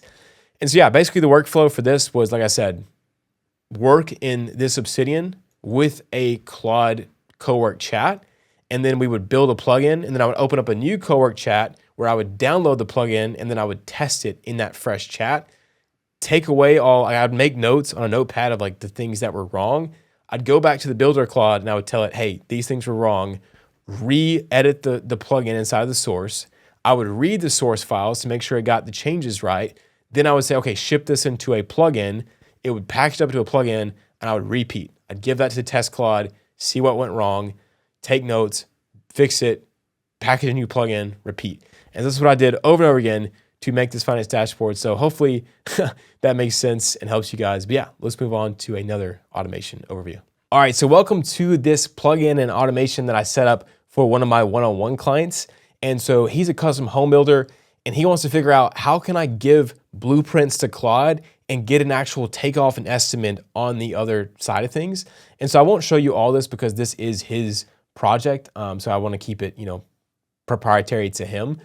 But basically how we built this is we started by just having a project in Obsidian with Claude. And so it started out as not even a plugin, it was just an automation. And we said, hey, Claude, here's some blueprints. Here's the process we think could work. So we know that we're going to have to give you a couple of variables like the formulas and what the current prices are. And then we want you to kind of take the blueprints, apply the formulas, the prices, total everything up and give us a takeoff and estimate. So like I said, I'm sorry I can't show you guys, but this is like one of their builds. And so yeah, that's what we did. From there, once that worked, we made it into a plugin so that he could test this in his Claude and basically like run takeoffs on his own to see like what was going wrong and what we needed to fix. And then once it looked good, we made this into an actual artifact so that now everything has some UI to it. He can easily change the variables here instead of having to answer in Claude. He can start a new project. He can go through the measurements, formulas, all that stuff, and then get the output that he wants, which could save, honestly, a lot of hours per week because this stuff sucks manually. But yeah, Claude's now helping out, which is really, really cool. Also, I want to teach on, if you guys want, we actually just launched our agency for this. We are now offering to build custom software and automations for small business owners. So through doing the one-on-ones, I learned that not everybody has a deep passion for AI and systems like I do. Like I love it. I figured everybody loves it, but not everybody loves it as much as I do. And so we decided that launching an agency would be a great addition to the market to fill a hole of people who just want to pay us to build really complex and amazing custom software and like AI agent stuff for them. So if you're a business owner, you're watching this, you're like, dude, frick yeah, like I'll just pay you money. You build this stuff to make my business better. Then book a call with us here and we can get to work on something epic for you, which is super cool. So hopefully we have slots by the time you're seeing this. But yeah, that's what I want to encourage you guys. If you do want to get some client work done from us, this is just a plugin, but we obviously build things way more professional when it comes to like real applications. So yeah, check that out. But let's move on to the next project breakdown. All right, welcome to the breakdown of my actual real live scalable paid application. So this is the first app I've ever built, which has like real paying users on it who are getting value and subscribing every single month, which is just amazing. Honestly, a dream come true. And I'll show you guys kind of how I built this. So we went over in level 3, how I built like the core value prop algorithms and like what happens behind the scenes. So I figured in this module, we'd look at how I built the UI and how things actually operate and how we came up with Hi everyone. this UI and, basically how I built the app to make it look the way that it looks. So this is if you're like just viewing it as an outsider and you haven't signed up yet. But let's take a look at what it looks like when you've actually signed up and can use it. So this is like the home page. On the home page, you can add different topics. So mine is very simple. It's RuneScape and Claude. And you can click on different topics and add subtopics. So if I want to look at like Claude skills, I can type that in here. It'll then change the search. And I can go through and see all these videos, like a custom YouTube algorithm for me. I can sort them based on views or upload date. I can add a brand new topic. So I'll add something like US World Cup. Do that. So shout out to the American gang. Hopefully we win going into next week.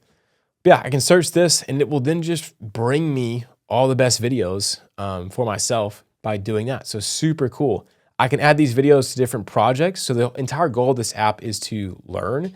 And so I have all these different projects for learning about YouTube thumbnails, or actually there's one I was working on a lot, which was YouTube lighting. And so figuring out what to light. So I lighted this intro by learning from this stuff, which is pretty cool. So these are the videos that are inside my project that I actually saved to them.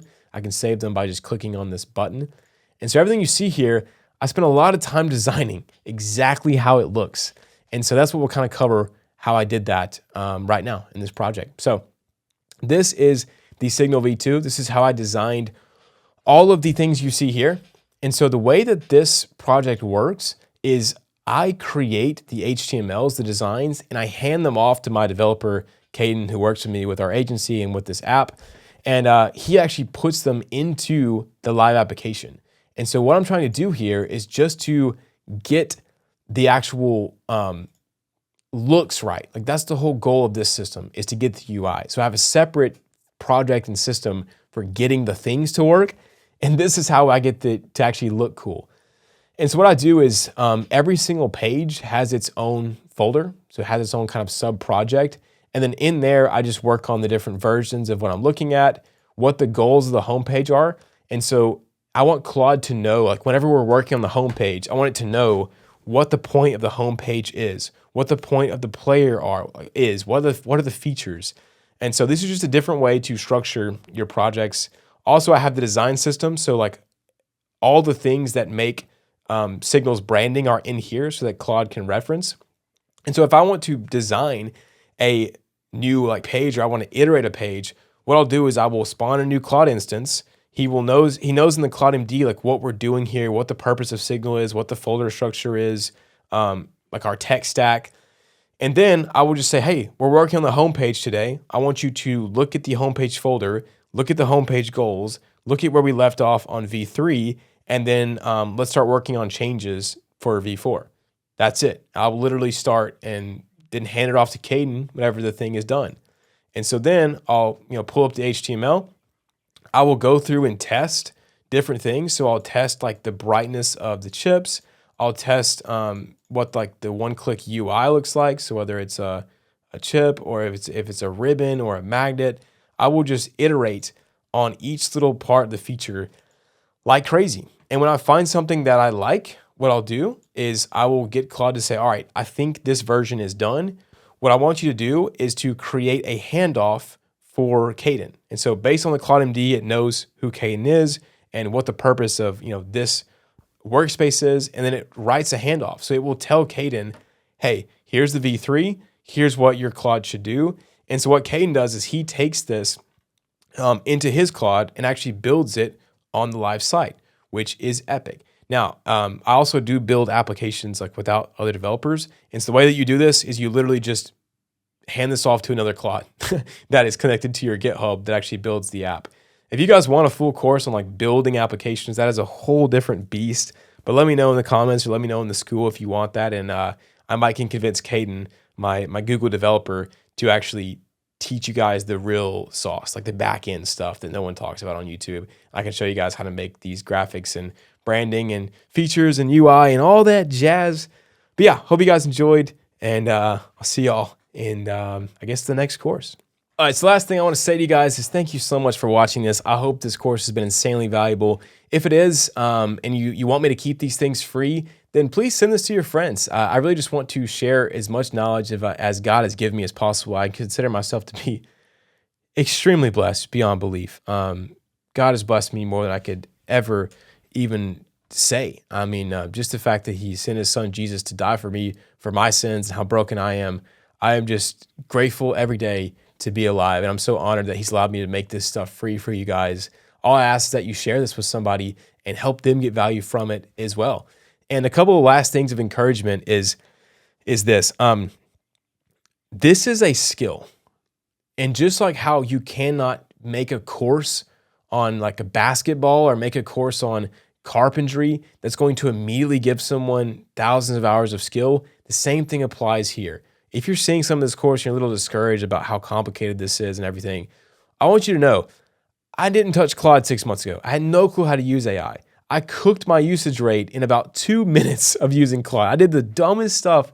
Trust me, I made dumber mistakes than you can make, but that was the whole point. I made mistakes quickly. And so if you want to learn this stuff, if you want to be a master of AI, like we have to put in hours. So just build stuff, have fun. Don't get caught in perfectionism. Build, and you will get better. You'll learn how these machines work. You'll learn how you work and how you can prompt them better. So I hope this was encouraging. If you like this course, then share it with somebody. Don't comment or don't like. Just share it. Share it with somebody who this could help. And I will see you guys in the next one.